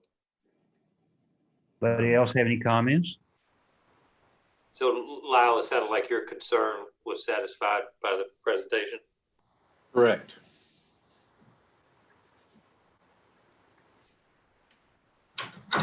Anybody else? Mr. Chairman, I can make a motion. Okay, I move to approve the application as submitted. is there a second? Second I'll- that. Sorry, Pete, did you second? I think Eric did. Oh, Eric did, sorry. Eric, thank you. Roll call vote, all in favor? Aye. Aye. Pete, aye. Chris, aye. Haley, aye. I assume. Haley, aye. Mhm. Eric, aye. And Joe, aye. Motion's been approved. Thank you. The application of Jack Wallace, 110 West Hampton Place for a conditional use permitting the construction of an accessory structure. The permit has been denied for the following reason. Accessory structures require BZA approval. Whoever is representing, you are up.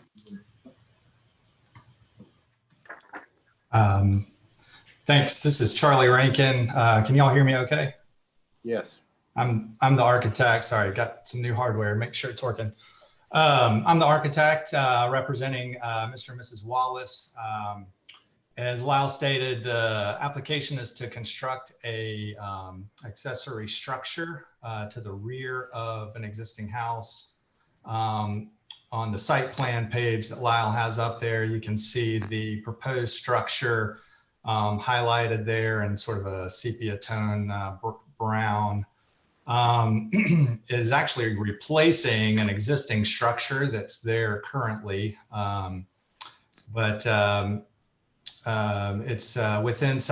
within our setbacks. It's well within their accessory area allowance. It's within footprint and FAR.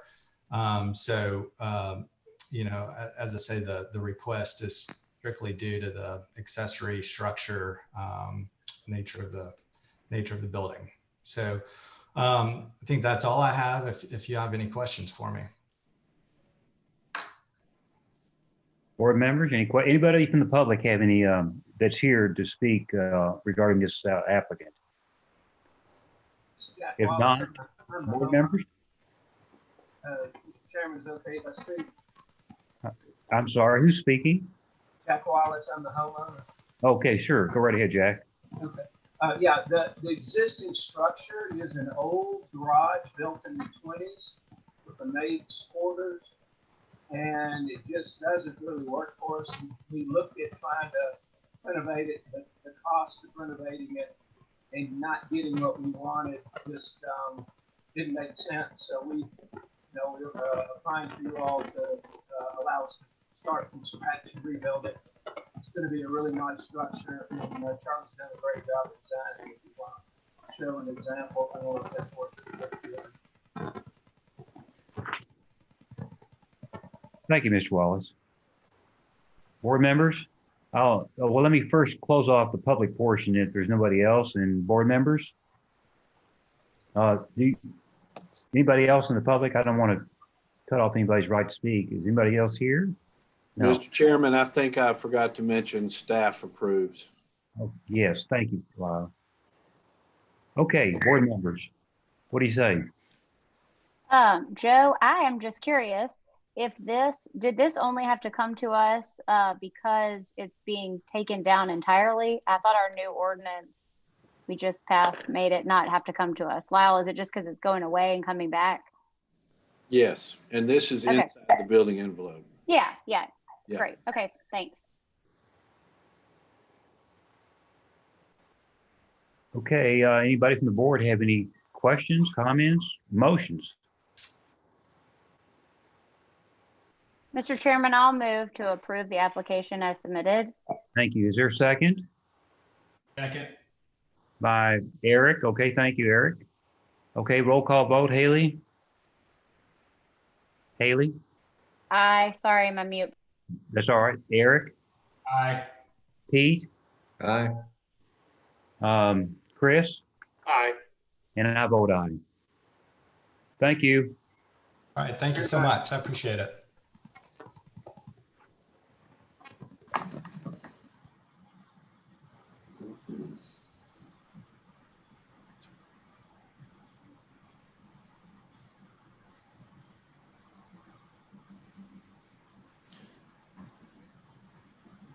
Next You- item is the application of Everett Kelly Jr., 210 Paddock Lane, for conditional use permitting construction of a pergola. Building permit has been denied for the following reasons. Pergolas require BZA approval. Pergola is over allowed square feet. And I'm going to share my screen. Representative, you're up. Great. Thanks, Lyle. Thanks, Mr. Chairman. So I live at 210 Paddock Lane.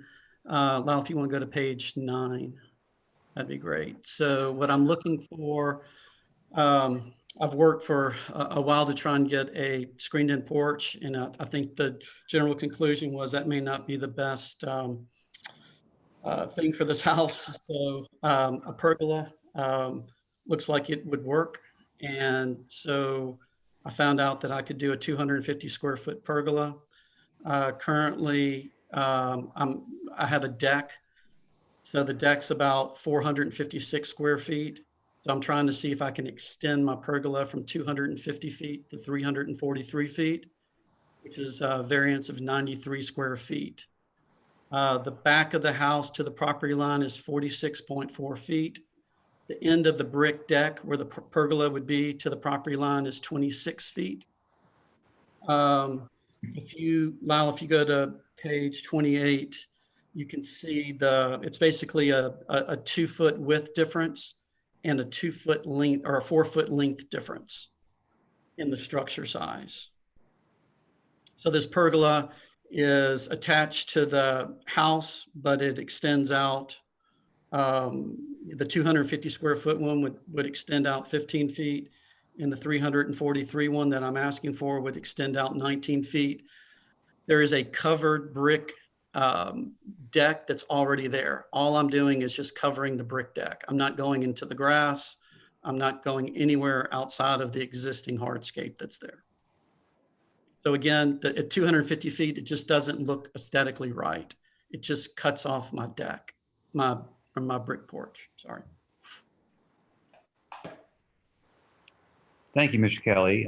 Anybody from the public have here on that wants to talk about this applicant request? Okay. If not, I'll close off the public portion. Board members, comments?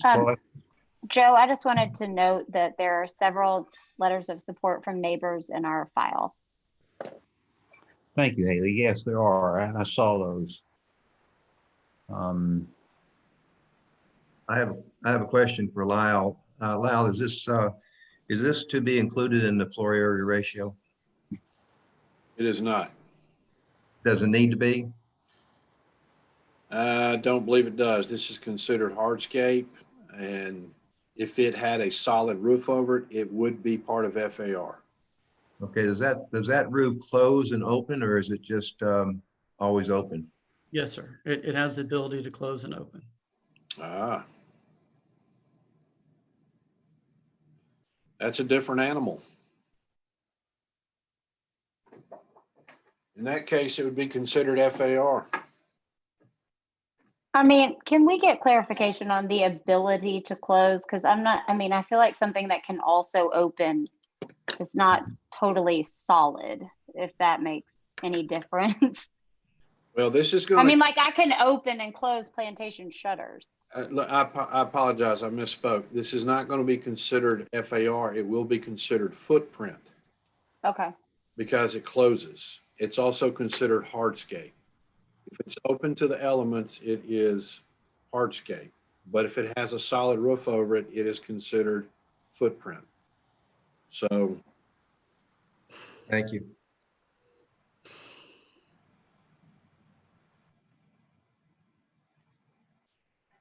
So what you're doing, Mr. Kelly, you're basically designed this to cover the brick patio that you have. Is that correct?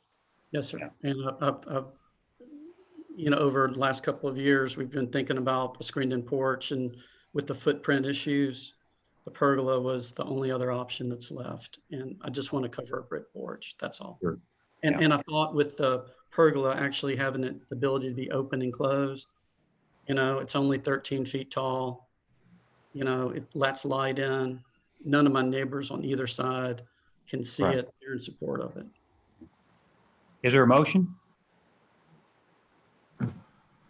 I'll move to approve the application as submitted. That Haley, is there a second?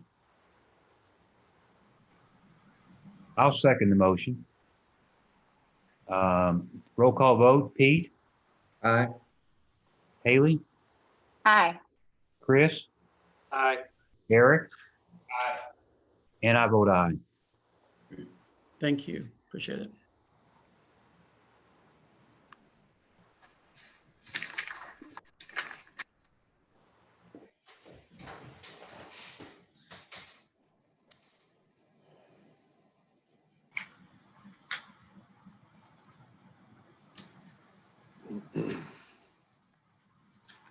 the application of Seth Yazdian, 4406 Honeywood Drive, for a variance for a house over allowed height and conditional use permitting construction of a swimming pool. The building permit has been denied for the following reasons. Home is over allowed height in rear. Swimming pools require BZA approval. Staff approves, and this home came to the historic zoning the 10th of this month and passed on first review. Whoever's representing, you are up, and I will now share my screen. Please call out the thumbnails you want. Good evening. My name is David Baker. I am with Tippett Cease Baker Architecture, representing Tall and Seth Yazdian. Lyle, if you go to slide 1, first I'll speak to maybe the variance request on height. With the hardship of the linear property that we have, we're a thin building envelope. As we've approached this, we have an H-type floor plan, breaking down the scale as much as we can. The 2 rear structures and lower rear structure that you see on slide 2 and 3, the main floor plan, and also the upper floor plan, have flat roofs that allow us to be underneath the 25-foot height setback up to the 80-foot rear setback allowable. Because of the depth of the property, we are seeking at maximum ridge height, the small area that you see, a 7.5-foot variance. The majority of the house is still underneath the allowable height that we have by more than 4.5 feet.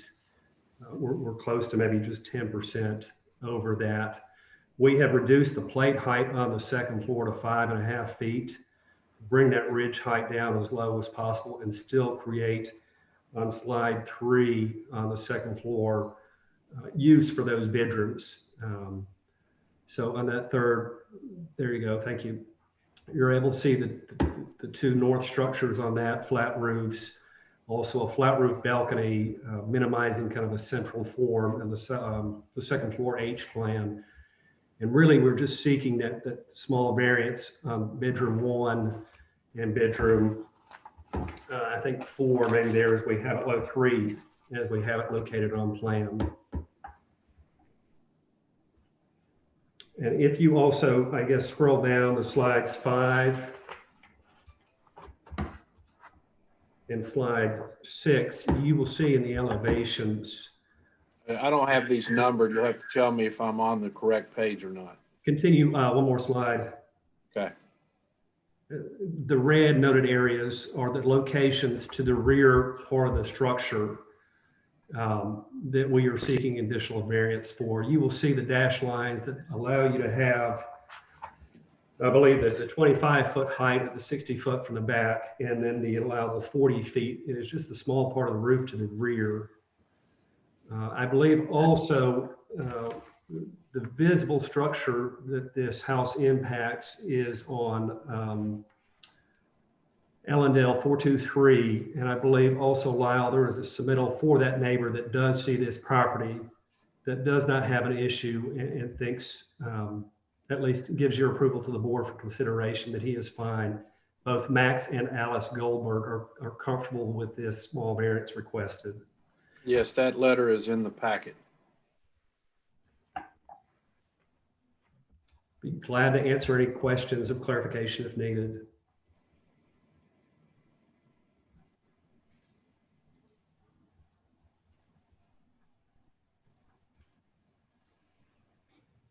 Well, we're not here to pass judgment on design, but it's a very nice design house. Thank you.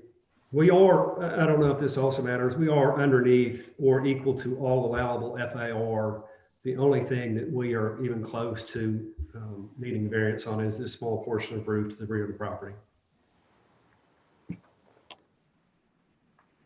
Board members, any questions? Anybody from the public here to speak regarding this applicant? Yes, this is Brevard Haynes, 4411 Honeywood. We live on the opposite side, the downhill side of this property. Several considerations. One is the height in terms of how this structure will look relative to the other houses on Honeywood. And the other is the, given the larger size of the house, the increased stormwater drainage that comes off of that property. There is a little drainage ditch in front of the house that is not properly graded as it is, stands as it is now. And a lot of the water just, after heavy rain, floods over into our yard. Down our driveway. Down our driveway.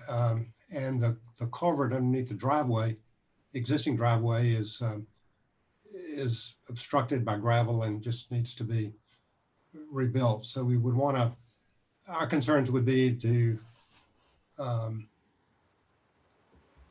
regrade the ditch, possibly widen it to accept increased stormwater, and to replace the culvert to accept that water. Mr. Haynes, Mr. Patterson can address your stormwater concern. Lyle, would you do that, please? Sure. Every new home that is built has to submit a stormwater plan. It will go through at least 2 reviews. That plan is submitted to our city engineer and will not be approved until the conditions are met to retain the first 1 inch of rainfall on this property. Your letter has been added to a stormwater file for this address with your concerns, and those concerns will be brought up by our engineer as far as water running down that driveway. Perhaps there'll be a French drain or something across the drive. I don't know exactly what they would do, but the fact that you brought this concern up, it is definitely on the radar, and that will be addressed. Your lot will fall under a stormwater plan, so hopefully that'll take care of those concerns. Right. Other neighbors have expressed concern about the height. Is there any way of getting a, some sort of perspective about what this will look like relative to the other houses on the street? I believe the current height, there's the 40-foot line up here, which is what they're allowed to go to. And I believe the architect and owner have been very respectful of this lot being above street level. So they're at the current height of, what is that, 35 and a half. 35 and a half. So they're 5 feet lower than the allowable. And the lot slopes heavily from right to left. As you know, they're keeping the garage on the side of the existing home now. So does anyone know the height of the current home there? David, no? I do not. It's going to be fairly close to this. No, I don't think so. I mean, it's, Not the regular, the house is little. yeah, it's it's only 1 story above the garage. So that's not correct. It's a 2-story house though, is it not? It is. Yeah.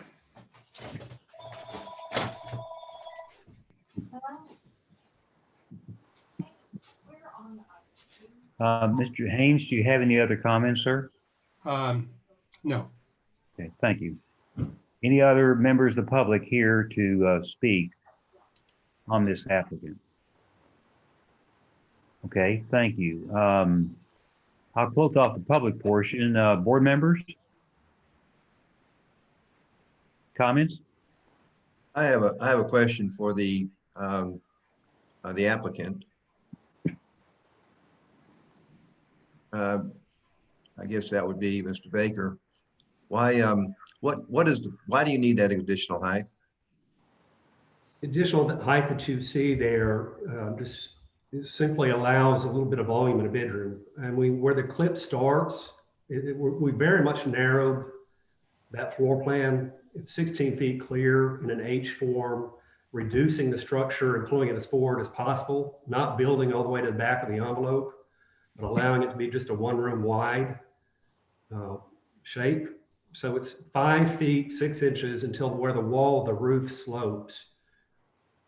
So there's not a lot of options to still have usable space if we decrease that.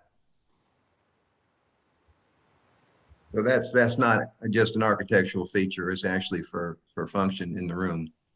As Lyle said, we've tried to reduce the ridge as much as possible. You know, our understanding, I think at the max, we're able to go up to 40 feet and we're close to 4.5 to 5 feet under the maximal.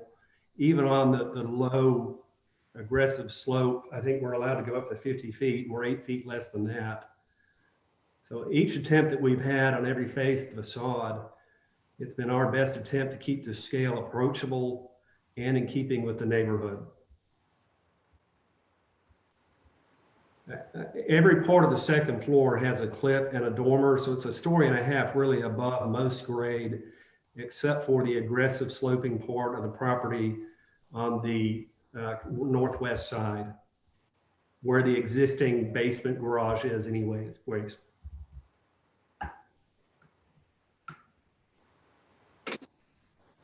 Lyle, sorry. Even when you approach on slide 5, maybe the slide above that, Lyle, as you see it from Honeywood Drive, the street, there is nothing there that is above the allowable height. It's just the hardship that we have on the rear being so close to the back setback that we are needing this little bit of a variance.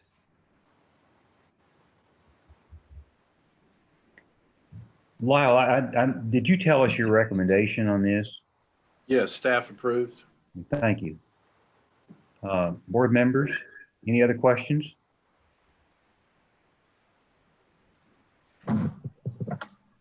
If not, is there a motion? I'll move the application as submitted. Thank you, Haley. Is there a second? I'll second. It's Chris. Thank you, Chris. Roll call vote. Haley? Aye. Chris? Aye. Eric? Aye. And, Aye. sorry, Pete. Aye, and I vote aye as well. Thank you. In addition to this, then we discussed the pool at this point, or was everything approved? You know, you did discuss the pool, but the application includes the pool. But I think, I think that's my fault, Mr. Chairman. And I think if we're going to discuss that separately, or we're going to have a problem with it, I think we're going to have to rescind again, and I will have to redo that. All in favor of rescinding the motion? Aye. Aye. It's fine. That's fine, sure. Yeah. Go right ahead and discuss the pool, if you will, please, sir. Yes, sir. Also, in addition to the variances, seeking permission for the pool. The pool is to the rear of the property. Again, only visible potentially by the one neighbor that did send their approval in. It is within the building envelope. It is not raised. It is with the existing grade. The pool itself is 14.5 by 27 feet within the two cabana one-story structures, with an additional 4 foot by 10 foot sequence of steps to get down to the pool. Pushed all the way up against the structure of the house, again, to keep it within the building envelope and setbacks. Where is the pool equipment, Mr. Baker? It is all within the building envelope. Can you show us where it is? We do not have it indicated on the plan. The landscape architect will help us with that. It will probably be to the northeast, to the right of that plan that you see of, correct, off of that bay. Boy, Lyle, it will not be in the green highlighted area. That is the terrace and courtyard. It'll be to the east of the structure within planting. There's a fair amount, you can see when you zoom in, of additional building envelope to the right that's in an awkward pie shape in the yellow. That's as tight as I can get it. So to the maybe this first floor plan, the next slide.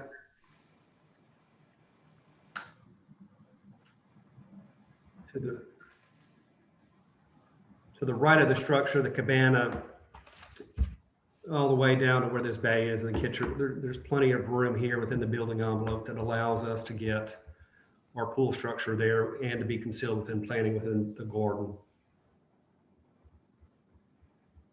We have no desire to see it, nor do we have any desire to share that visibility with any neighbor.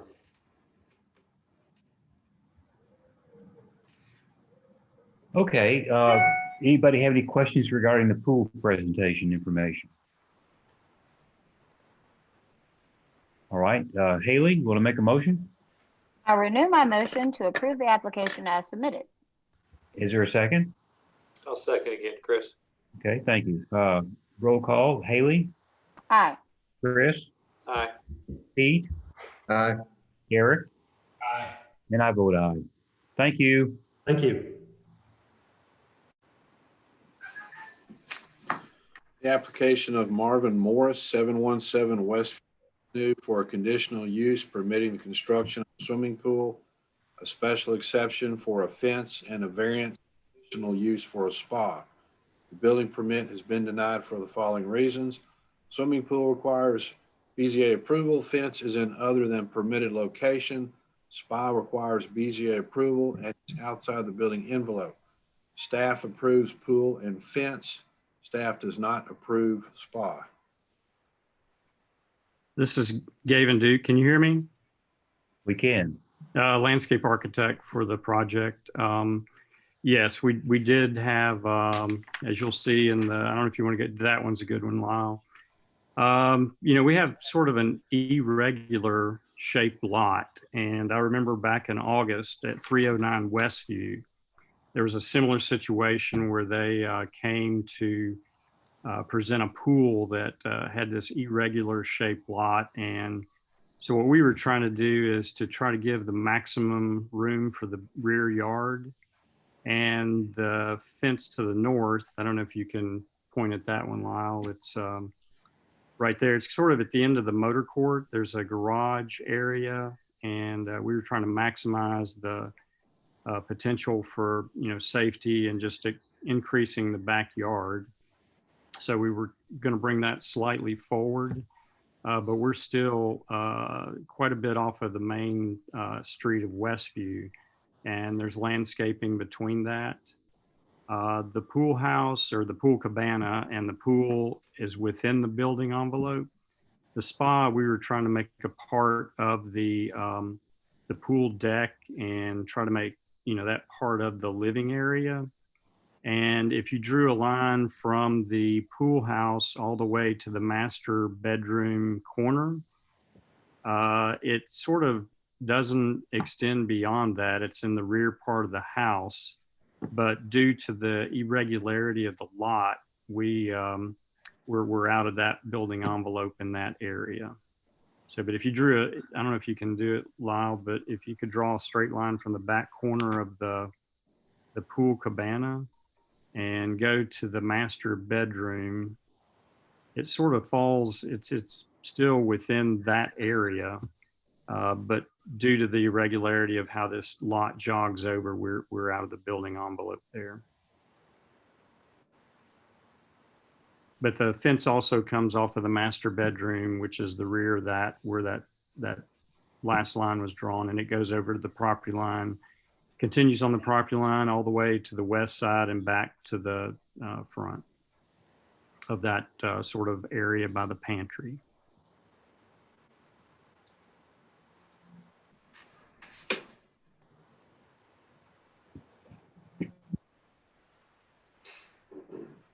But we're within on our square footages. All of our numbers are well under on our hardscape, our pool area. You know, we show this landscaping plan. We plan to screen on the edges for all the neighbors.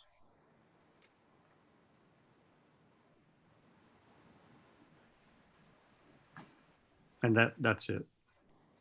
Thank you, Gavin. Anybody else here to speak on behalf of this applicant or regarding this application from the public? Okay, if not, I'll close off the public portion. Lyle, did you say you approve, the staff recommends approval of the pool and the fence, but not the spa? Correct. Thank you. Board members?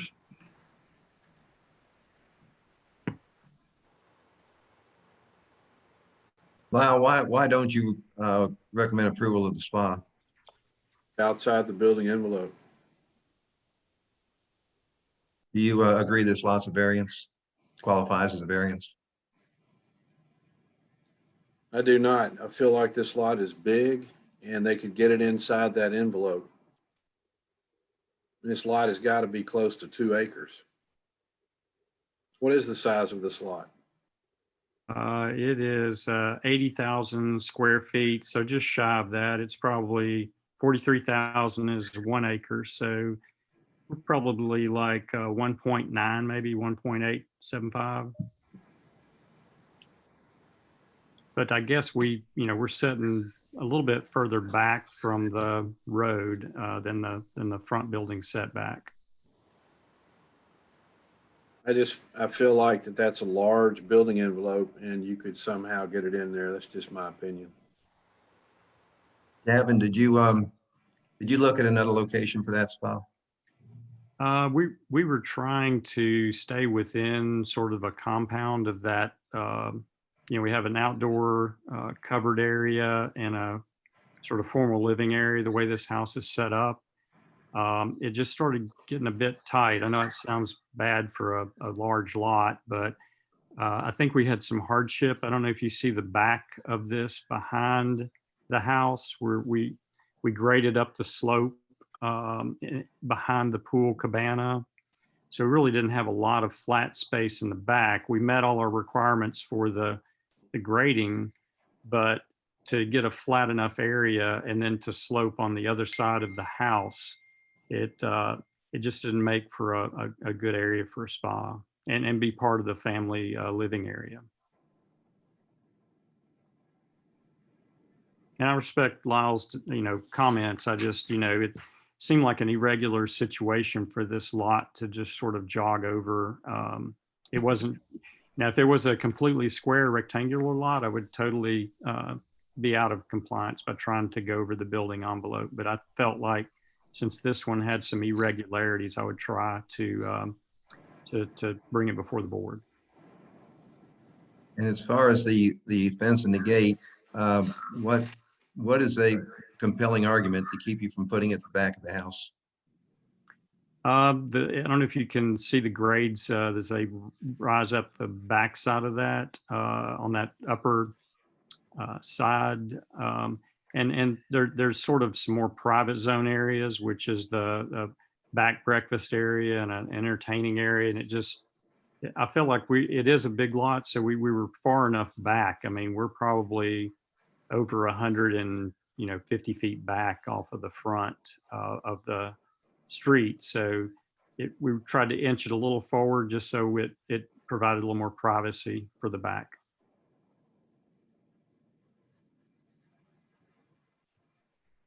And we had a grading issue up on that upper side too. We didn't exceed the 3-foot wall, but we had to stay 5 feet off of the property line in order to grade that out.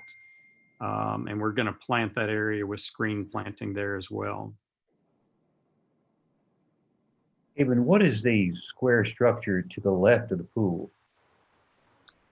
The square structure, that's just a small cabana. Why could you put the spa just to the north, if you will, of that cabana?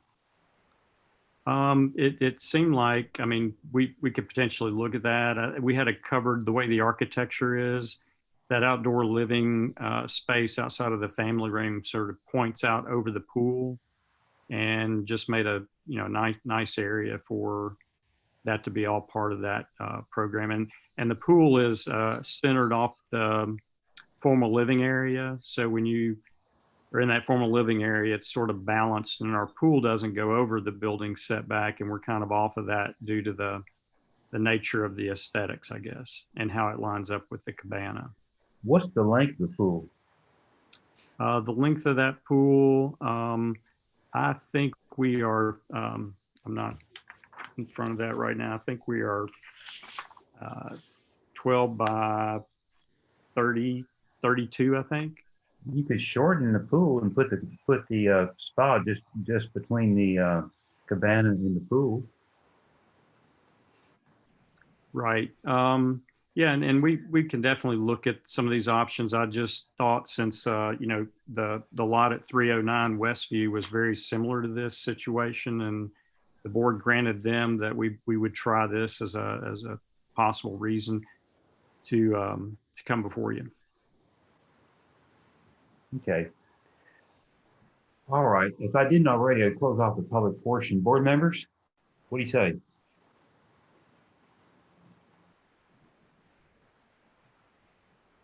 I am curious if the spa and pool are being handled separately. I guess they are separate agenda items, but Well, I think I think I answered my own question. I mean, I think it depends on your motion. Can be or may not. It doesn't have to be, but can be. But I guess a clarification, the rules for a spa and the rules for a pool are the same, correct? Is that a correct statement? Well, they both have to be within the building envelope, correct, Lon? It's deeper than 18 inches, yes. So for all intents and purposes, the spa is in fact a pool because it is not 18 inches deep, correct? Correct. Okay, thank you. If we have to come back again if we put the spa over on the other side of the cabana? I could actually approve a red line drawing if you wanted to do that, if that's okay with the chairman. Well, it's okay with me, but it kind of goes back to our first item on the agenda where we're asking, I don't want you to have to come back either. I didn't want the Hancock to have to come back, but we did that because we were concerned about changing, per Doug's recommendation, changing the plans as submitted per the notice to the public. But I don't mind. It's up to this board, really. So could you all bifurcate the spa from the pool and the fence as an issue? Yes.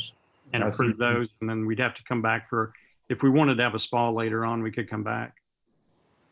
I think given that you've got slightly different approval standards for the three items, you ought to take them up separately. Variance has a little bit different than a special exception, which is what was sought for the fence, I think, Lyle. And you're saying drop the spa out altogether, Kevin? If that's possible, and if we decide to do the I spa, think you can always take, I think you can always take something out off the board, just to prove the two things that are. because it sounds like I may not be getting the spa. I shouldn't prejudge the board. If the board recognizes that lot as a qualifying for variance, then the board can approve that spa. If they don't, That's then they correct. can't approve it. That's certainly correct, Pete. And I think the applicant has made out a case. I'm not saying he wins, but he's made out a case for an unusual lot and for hardship, and he's laid that out pretty carefully. Well, I don't know that I agree with that. I don't see the irregularity of that lot. But Well, I didn't say he was right. I'm just saying he's made at least a respectable argument that's a pretty unusual shaped lot. Whether that's what created his hardship, I don't know. You shrink that a little bit, Lyle, so we can see the whole lot.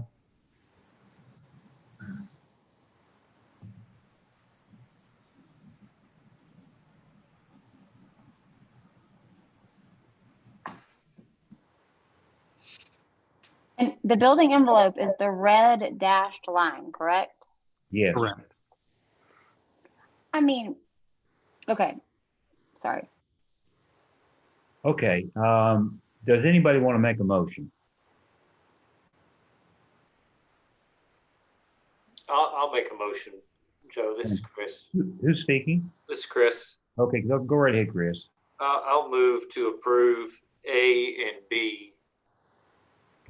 And then I guess we can deal with C after that. The swimming pool and the fence, is that correct? Right. Okay. Is there a second? I'll second. Haley seconds. Roll call, please. Chris? Aye. Haley? Aye. Pete? Aye. Eric? Aye. And I vote aye. Okay, we have remaining on the table the spa. And the question I asked to the applicant is, do you want this deferred? Well, it depends on the vote. Yeah. If you all vote and I get rejected, I can still bring a spa back that is within the building envelope. Is that correct? Yes. That's correct. Okay. Let's go for it. All right. Is there a motion regarding the spa? This is Chris. So I'll move to deny the spa, and let me explain what I'm thinking. I don't know whether the lot is exceptionally narrow, shallow, or an odd shape, but I do think, although it may not be explicit in the ordinance, I think, at least in my head, you've got to make some connection between the shape of the lot being irregular, and that's what's causing the need for the variance. I don't think that connection is here. So I'll move to deny C or not grant the variance on C. Is there a second? I'll second. Haley second. Haley. Mm-hmm. Yeah, Haley, thank you. Chris, what's your vote? Deny. And Haley? My vote is to deny. Pete? Deny. Eric? Deny. And I vote to deny as well. I think you Thank got an you. answer, Yeah. Gail. Thank you, and I'll see you again on the spa. Well, you may not have to if it's within the building envelope. Well, that's true. Oh, you might. Well, yeah, I think I have to get it approved. Is that right, Lyle? Yeah, you do. That's right. Okay. I appreciate y'all. Thank you. Okay. The application of Tom Chapman, 300 Jackson Boulevard, for a variance permitted construction of an addition outside the building envelope that is over the height allowance. The permit has been denied for the following reasons. Addition is out the building rear setback due to topography. House addition is over the allowed height. Betsy Pogue, you are up. And call out the thumbnails you wish, please. Okay, this is Betsy. Can you hear me? Yes. Yes. Okay.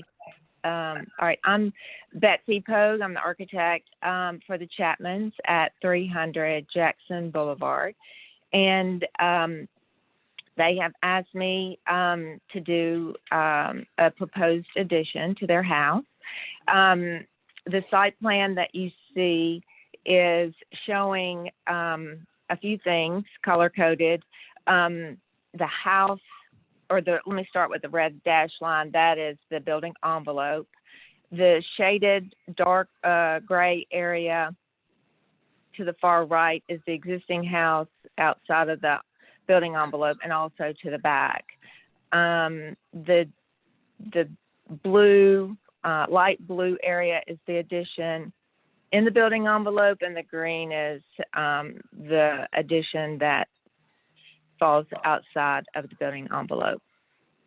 So a couple of things about, I wanted to touch on this site. This is a lot that is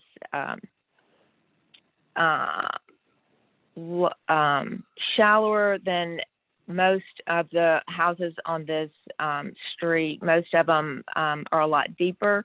And so it kind of pushed this house really far to the back property line. The other element about this site is how much elevation change there is from the right to the left. And that was probably why the house was positioned the way it was. And to put it more on the flatter area. So trying to position a new addition, obviously going to the left was our option. And also I wanted it to step back from the front facade a little bit. The addition did fall outside of that rear setback line. If you look at the elevations, the other part of the variance is the height restriction. And because the elevation changes from the right to the left, it drops 13.5 feet. That puts that natural average grade line 8.5 feet below our FFE. So you can see where the red dashed line lands below kind of the grade line, and then also where the other red dashed line is, that shows the 25 feet. So we're just a little bit over that on the new addition. They are also thinking about doing a pop-out shed off the existing roof line off the back. And so that would put it 3.5 feet above that average 25-foot requirement. Any questions? Betsy, this is Joe Duggan. Explain to us why you need to go outside the building envelope in the rear. Does it have something to do with the elevation? I'm not sure I understood that part. Well, because because the land dropped so quickly, we are limited to kind of keeping it more narrow to the left, and we also need to get the driveway in there. And then really from where you can see the driveway, it drops off quite quickly. So I'm trying to keep the addition as narrow as possible. So that did push it towards the back a little bit.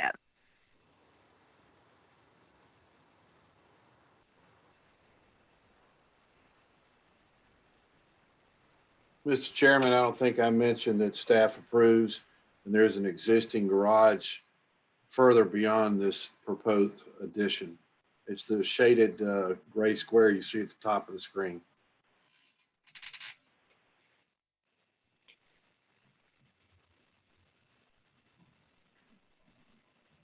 Why do you recommend approval of this? Can you explain to us? Well, as Betsy mentioned, the topography drops severely to the left. And she's trying to keep it somewhat level with the existing home. They're outside the building envelope. They're within the existing setback of that garage. They're pretty far away from that garage. So they're not encroaching on the neighbor any closer than what is existing there. I have sympathy for trying to keep this on the same level as a house where the lot is more level. As she mentioned, the existing structure is skewed heavily to the right because of the topography. Is anybody here from the public that wants to address this application? Okay. If not, I'm going to close off the public portion. Let me say, Ms. Pogue, I really appreciate the way you set this out for us to see and understand, because sometimes we get drawings that it's not real clear what's being presented, but this is very clear. Okay, good. Board members, what do you say?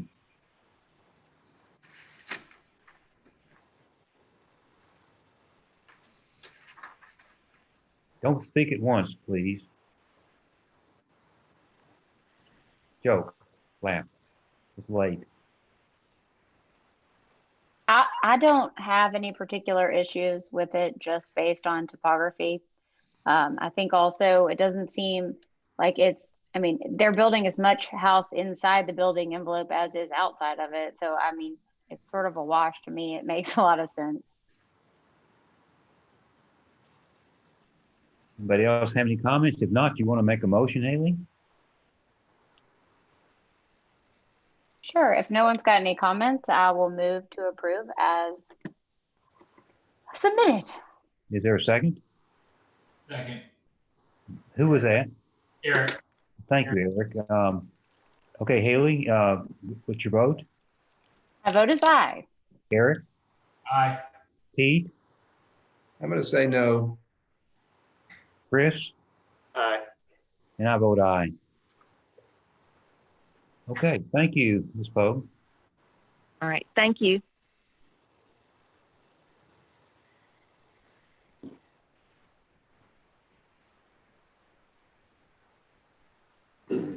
Next item on the agenda is the application of Damon Drake, 212 Linwood Terrace, for conditional use permitting the construction of a swimming pool. The building permit has been denied for the following reasons. Swimming pools require BZA approval. Staff.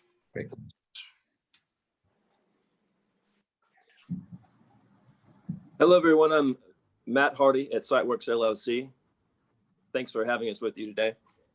We think we have another straightforward project for you tonight. We are representing Kim and Damon Drake at 212 Linwood Terrace. The homeowners have retained Dale & Associates to provide a survey, which was completed in September of 2020. And as you see on page 1 here, our front setback is 102 feet, rear is 60. The side nearest the house is 29, a little over 29, and the far side is 43. So our pool falls within the building setback. Page 2 shows the plot plan as originally provided by Dale & Associates. And then the third page is adjoining properties. And the last couple of pages show elevations of the existing home, as well as a landscaping plan, which we proposed for the project. With that, we welcome your comments. Where is the pool equipment? The pool equipment is, if you can see there on page 1, shown in the layout view, yes, it's right there within the building envelope, right against, there's an existing wall there, which we propose putting the pool equipment. Anybody here from the public that wants to talk about this application? Okay, if not, I'll close off the public portion. Board members, any questions of the applicant's representative? If not, is there a motion? Make a motion to approve as submitted. Pete moved to approve. Is there a second? I'll second this, Chris. Okay, thank you. Pete, vote. Aye. Chris? Aye. Haley? Aye. Eric? Aye. And I vote aye as well. Thank you, sir. Thanks, everyone.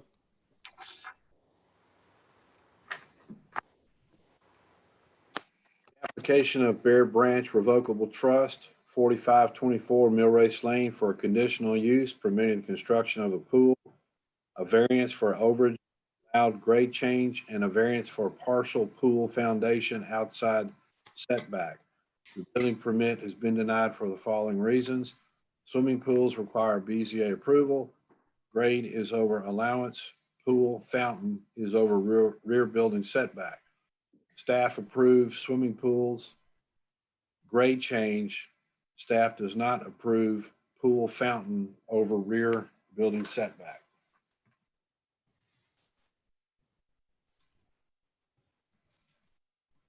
Whoever's up, go ahead. Thank you, Lyle. This is Ron Ferris, along with Wade Rick, landscape architect. I'm the architect for Kelly and Paneet Mishra. No, it's been a long evening, so I'll be trying to be brief. A little history of Lot 7 at the end of Millrace. These were 7 lots created numerous years ago, and Lot 7 has remained undeveloped since then. Several clients have tried to build on this piece of property. I've personally been involved with 2 others who opted not to build on the property due to its hardship, difficulty. I'll dive into the hardships, and then I'm going to let Wade Rick speak specifically to the components, which are landscape based. Lot 7 is irregular shaped. I don't know, Lyle, if you can pull out and give us a broader view of the triangular shape of the property. Arguably irregular and awkwardly shaped. One of the reasons why I think it's remained undeveloped. It also suffers from topographic hardship. If there's a site plan with the topography on it, it slopes within the building envelope approximately 20 feet within the building envelope. It slopes further if you go property line to property line. It also has a third component to it, which is the top horizontal dash line, which is the 474 flood level topography line. That narrows the allowable building envelope from left to right if you face the front of the house, which would be at the end of the cul-de-sac. So suffering from several components that have caused it to be discouraging to many previous clients. Its building envelope was argued as being irregular and small compared to the other 6 properties, which are more regular in shape. And it was argued in front of the Planning Commission, or presented in front of the Planning Commission, to grant relief of a rear setback.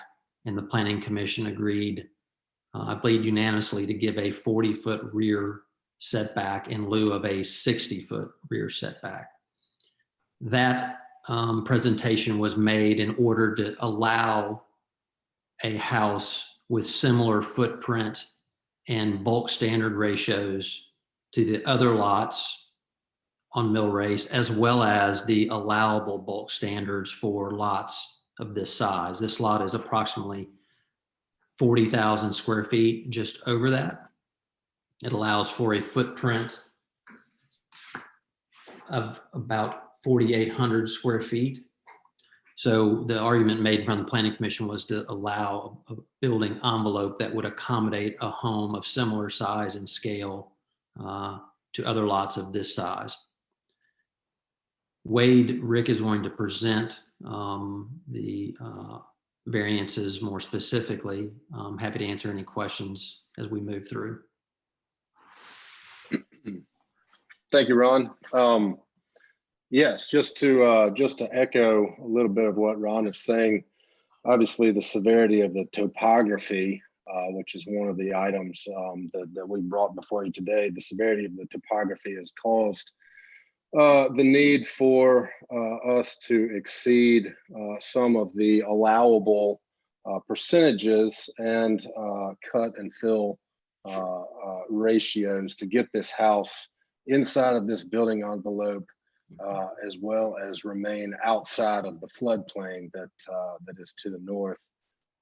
Lyle, if you'll scroll down to this graphic here, in this particular graphic, the most severe grade change is sort of the peach colored.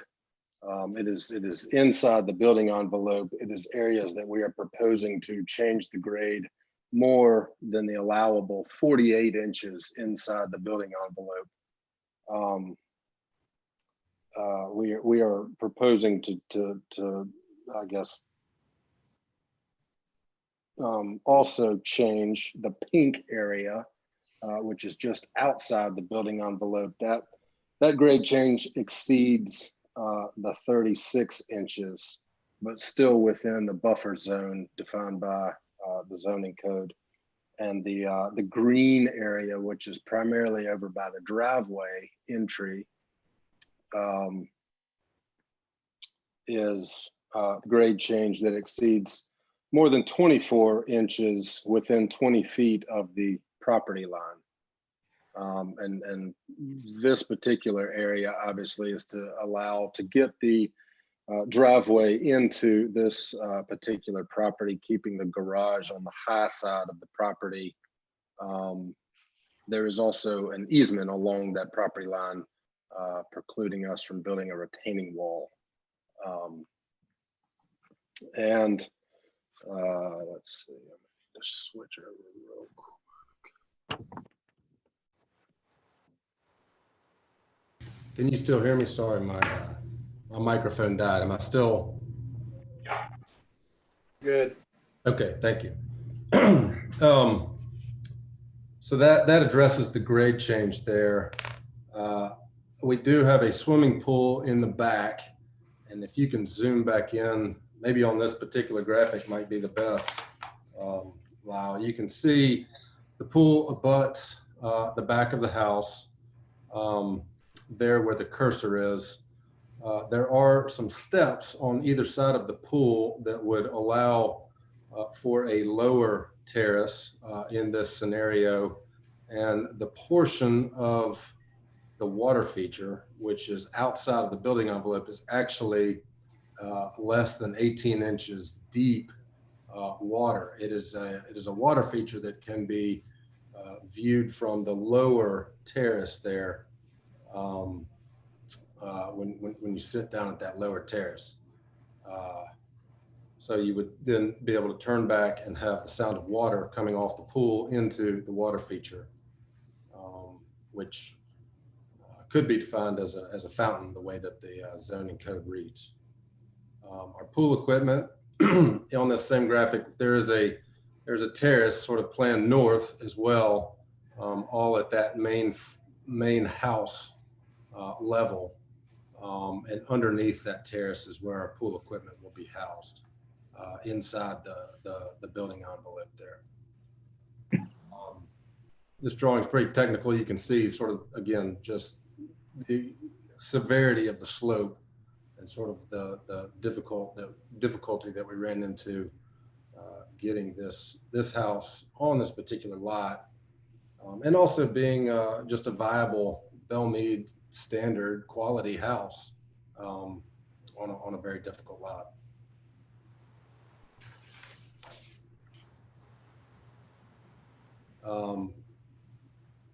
As far as our pool enclosure goes, we are coming off that back corner to the rear property line, running along the back property and coming back into the house there at the back corner with a service gate to allow for service type vehicles to get back there and maintain the property.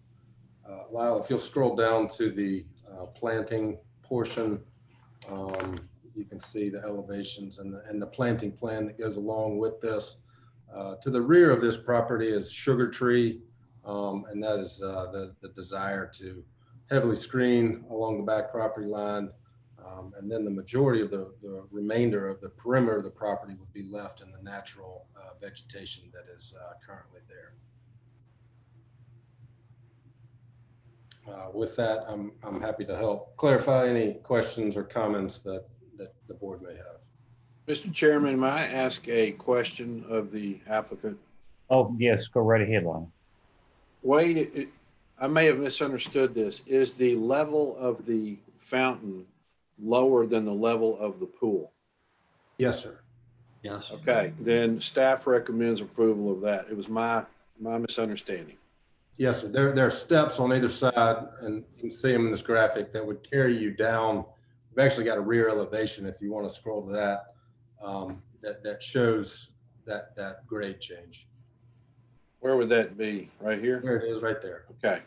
So the pool Okay. is at that top level. I misunderstood. I assumed this was an infinity pool that you can sit in. It was on the same level as the pool, but this is stepped down from the pool. It's 18 inches or less, correct?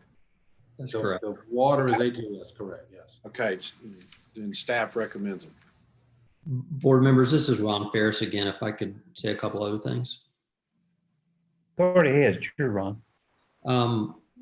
Stormwater has not been raised, but we have pre-engaged a stormwater engineer who has been working in parallel with our design and has performed advanced calculations. He has assured us that we will be in compliance with the stormwater review process that Lyle will take our application on, but we have already engaged that.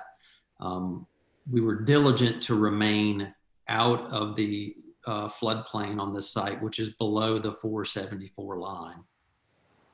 So one of the components that was critical to Wade's grading was to not grade below the 474, or in this drawing above the red dashed line that you can faintly read out that says elevation 474. Our stormwater engineer encouraged us to leave the floodplain virgin.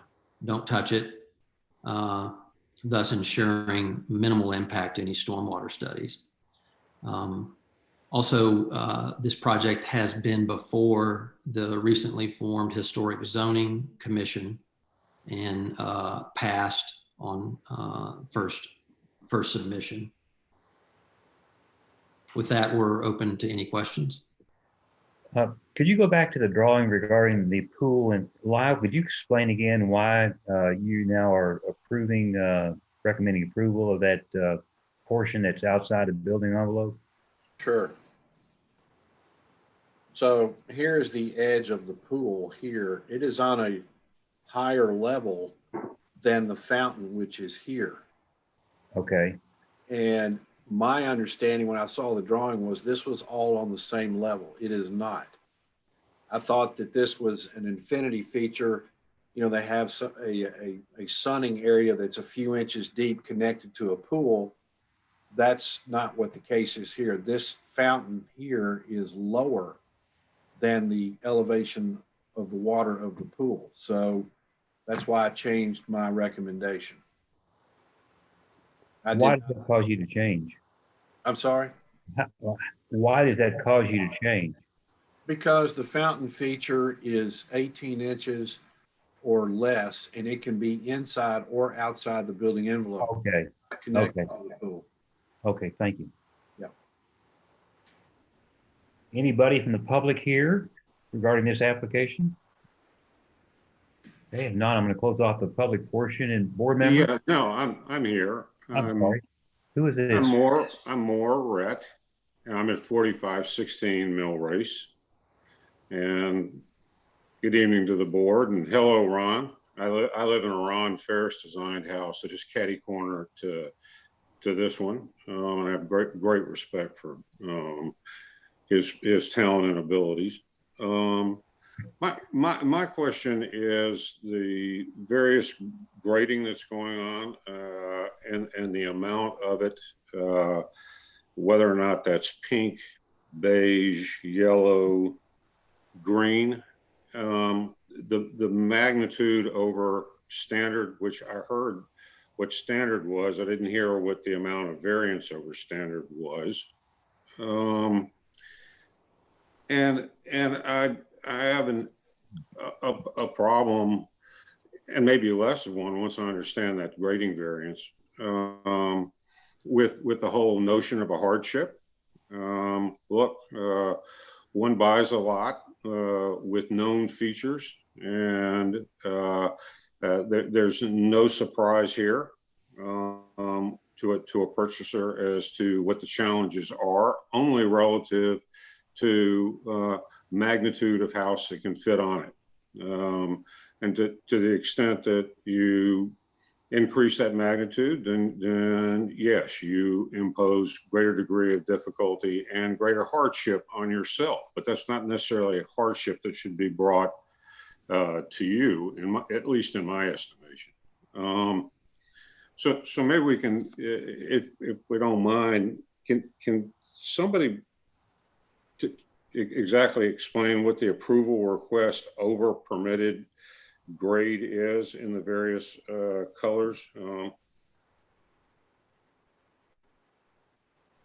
Yes, I can address that. So the peach colored there, the code reads that inside the building envelope, up to 6% of the lot may be changed 48 inches or greater.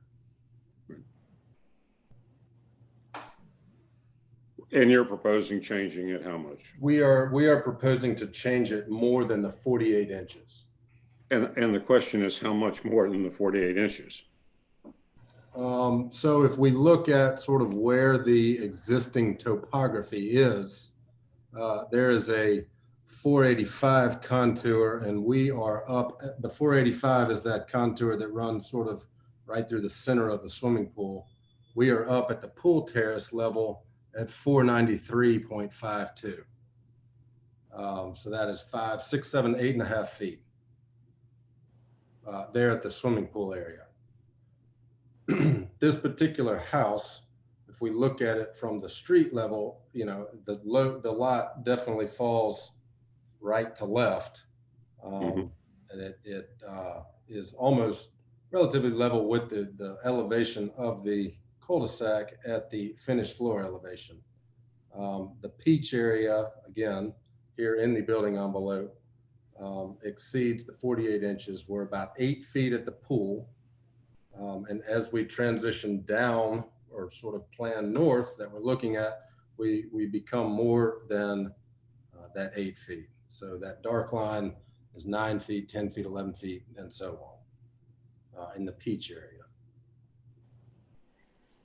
Okay, and coming to the front of the house where you have the, I guess, pull in for parking, and you have again peach, pink, and yellow. Those same differences would apply, i.e. 8 feet in the peach in front, moving to more like 12, 13 with the pink, moving even more severely with the yellow. No, the peach is inside the building envelope. The pink, right. Yes, we are allowed to change up to 36 inches of the grade in the pink. The pink is outside the envelope. Right. So yes, right. We exceed those numbers just given the severity of the lot. And again, you exceed that by? So there at the front door, right. Before you go up 3 risers to the front door of the house, on the landing in the pink outside the red, we are at a 491.82 contour or spot elevation, and the existing grade there is 487, right center of the front door, kind of where that arrow happens to be on the plan. And then from there, moving left, we moving towards the floodplain.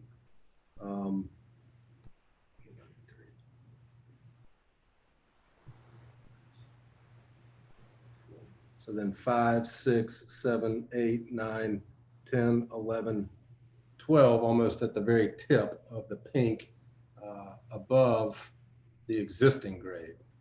All right. And when you go to the yellow?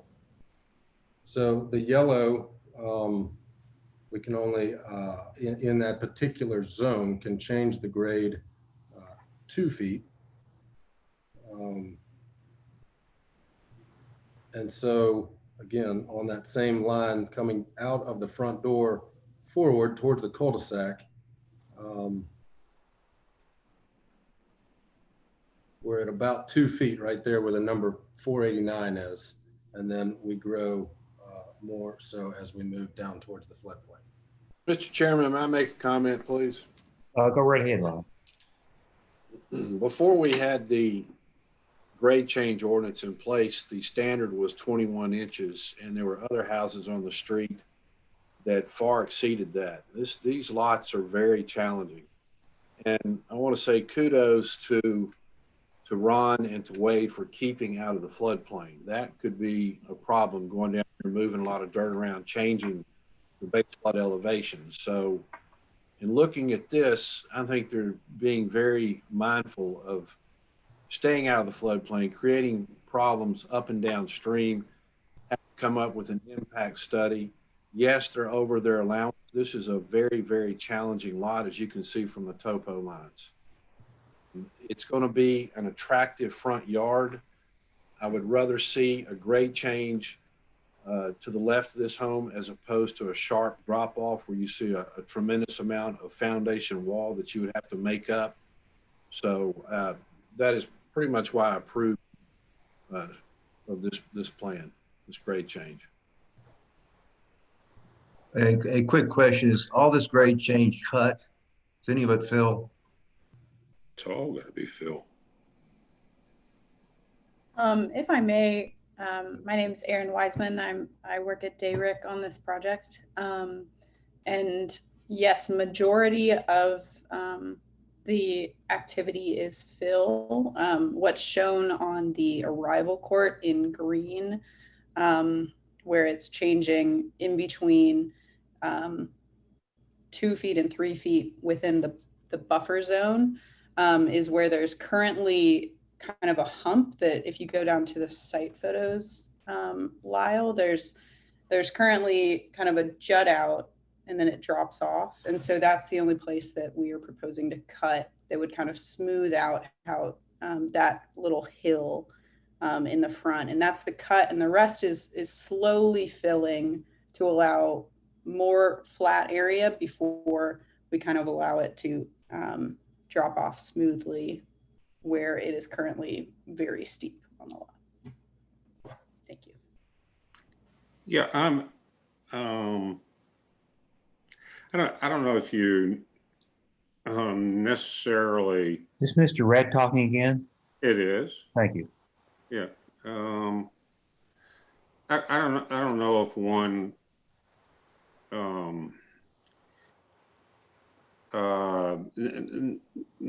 necessarily gets applause for not going into the floodplain, and that, to my knowledge, building into the floodplain and the challenges there, both within Belmead, within the state and within Fed standards, is extremely problematic. So touching it is something you just want to stay away from.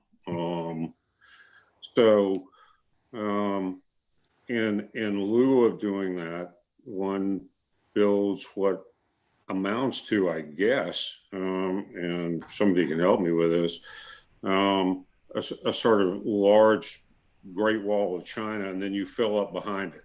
And you then level the lot utilizing that hold back system. And then that you create then a new flatter portion encompassing what was the part of the lot that sloped off.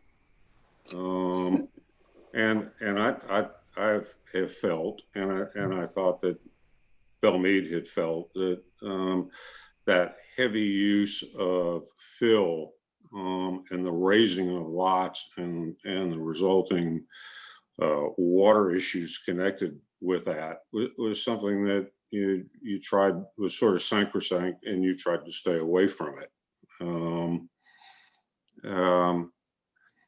Again, I'm sure these are going to be wonderful people. We're looking forward to having them on the street. I'm sure Ron's done a terrific job on the design. That would be unquestionably in my mind. I just do question the magnitude of overage and grading that's needed, and view it as really creating a tub and then coming in and filling all that in.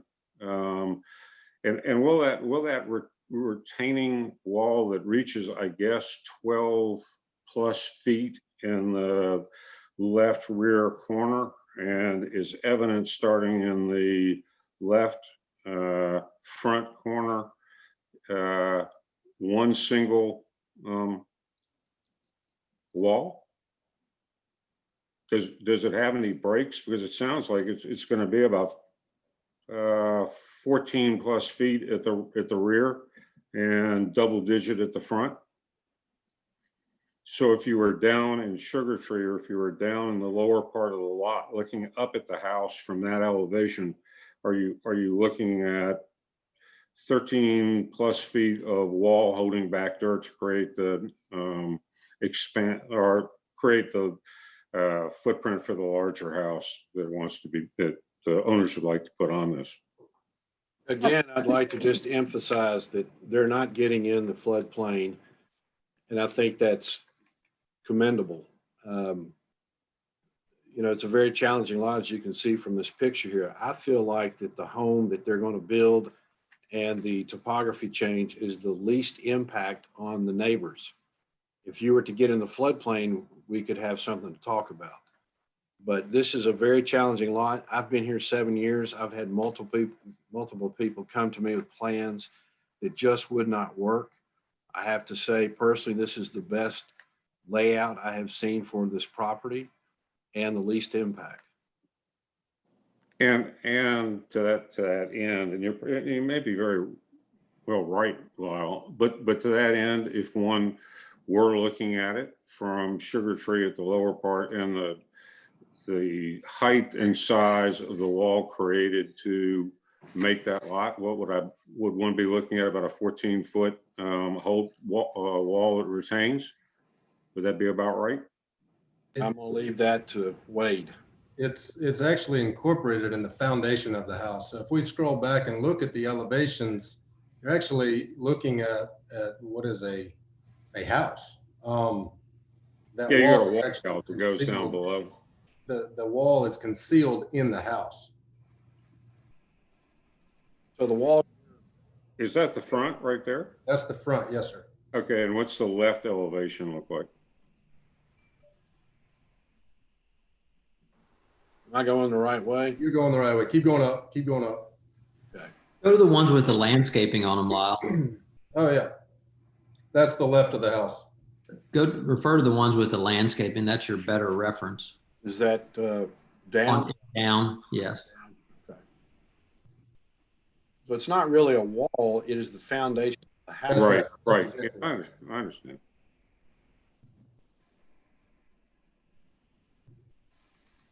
So that wall is actually encapsulated along the swimming pool and into the house. Wade, would you describe, make sure that the board is clear. I'm sorry, this is Ron Ferris. Wade, please describe that terrace wall. And it's not really a wall, it's supporting the terrace. There's no retaining on the left side or the top portion of this plan. That is correct. It is a portion of the house. There's a basement on that side of the house. And those steps that come out, kind of where it says basement elevation is a door that comes out of the basement level and down to the finished grade there. Yeah, so I guess, Wade, the retention starts just past where you can have a walkout underneath the house at the back line around the patio, which houses the pool. That is correct, yes. And that would have to be a wall because there's no walkout from underneath the swimming pool, correct? That is correct. The foundation wall is holding up the swimming pool, yes, sir. Yeah. Okay. All right. I just I am around the bend. There's this house, then there's one to the left of it, which also had significant challenges. And then I'm the house to the left of that, and I'm discovering that I've got water issues that did not exist prior to the house built just to the right of me. And This is not going to have any impact on you, Mr. Rhett. None whatsoever. and Lyle, if you'll let me finish, I'm confident that look, the design will be attractive. Got the right team on it. But I do think that Lyle, and you'll deal with this, that the water studies and all that justify the magnitude and the lift of the house and the amount of water that will now be coming down that bank, and it circles around this house. I don't think it will necessarily affect me either, Lyle. Other than there's going to be more water because of the two houses that pushes down my direction, because that's the water flow direction. But I understand what's happening here, and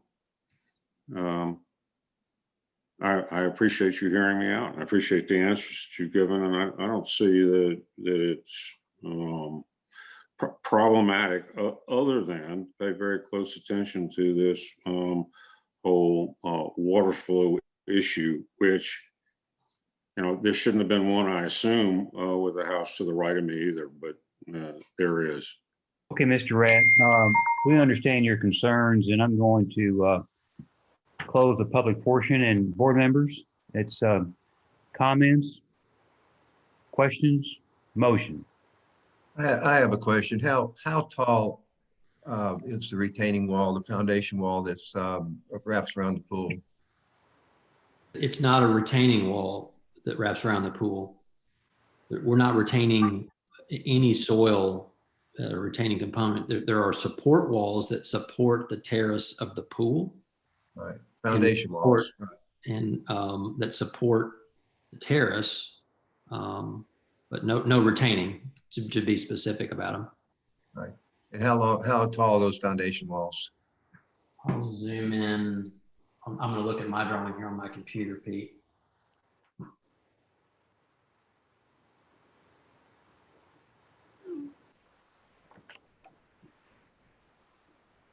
At the edge of the steps that come down from the pool,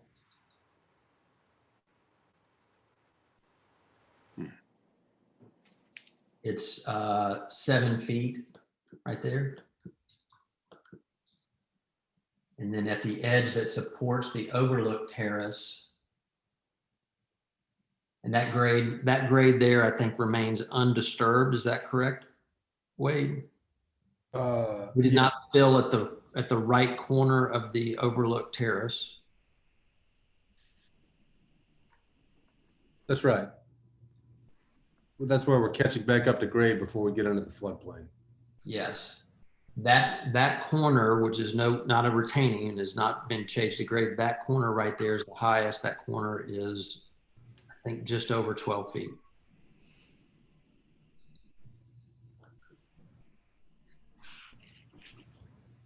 To existing grade.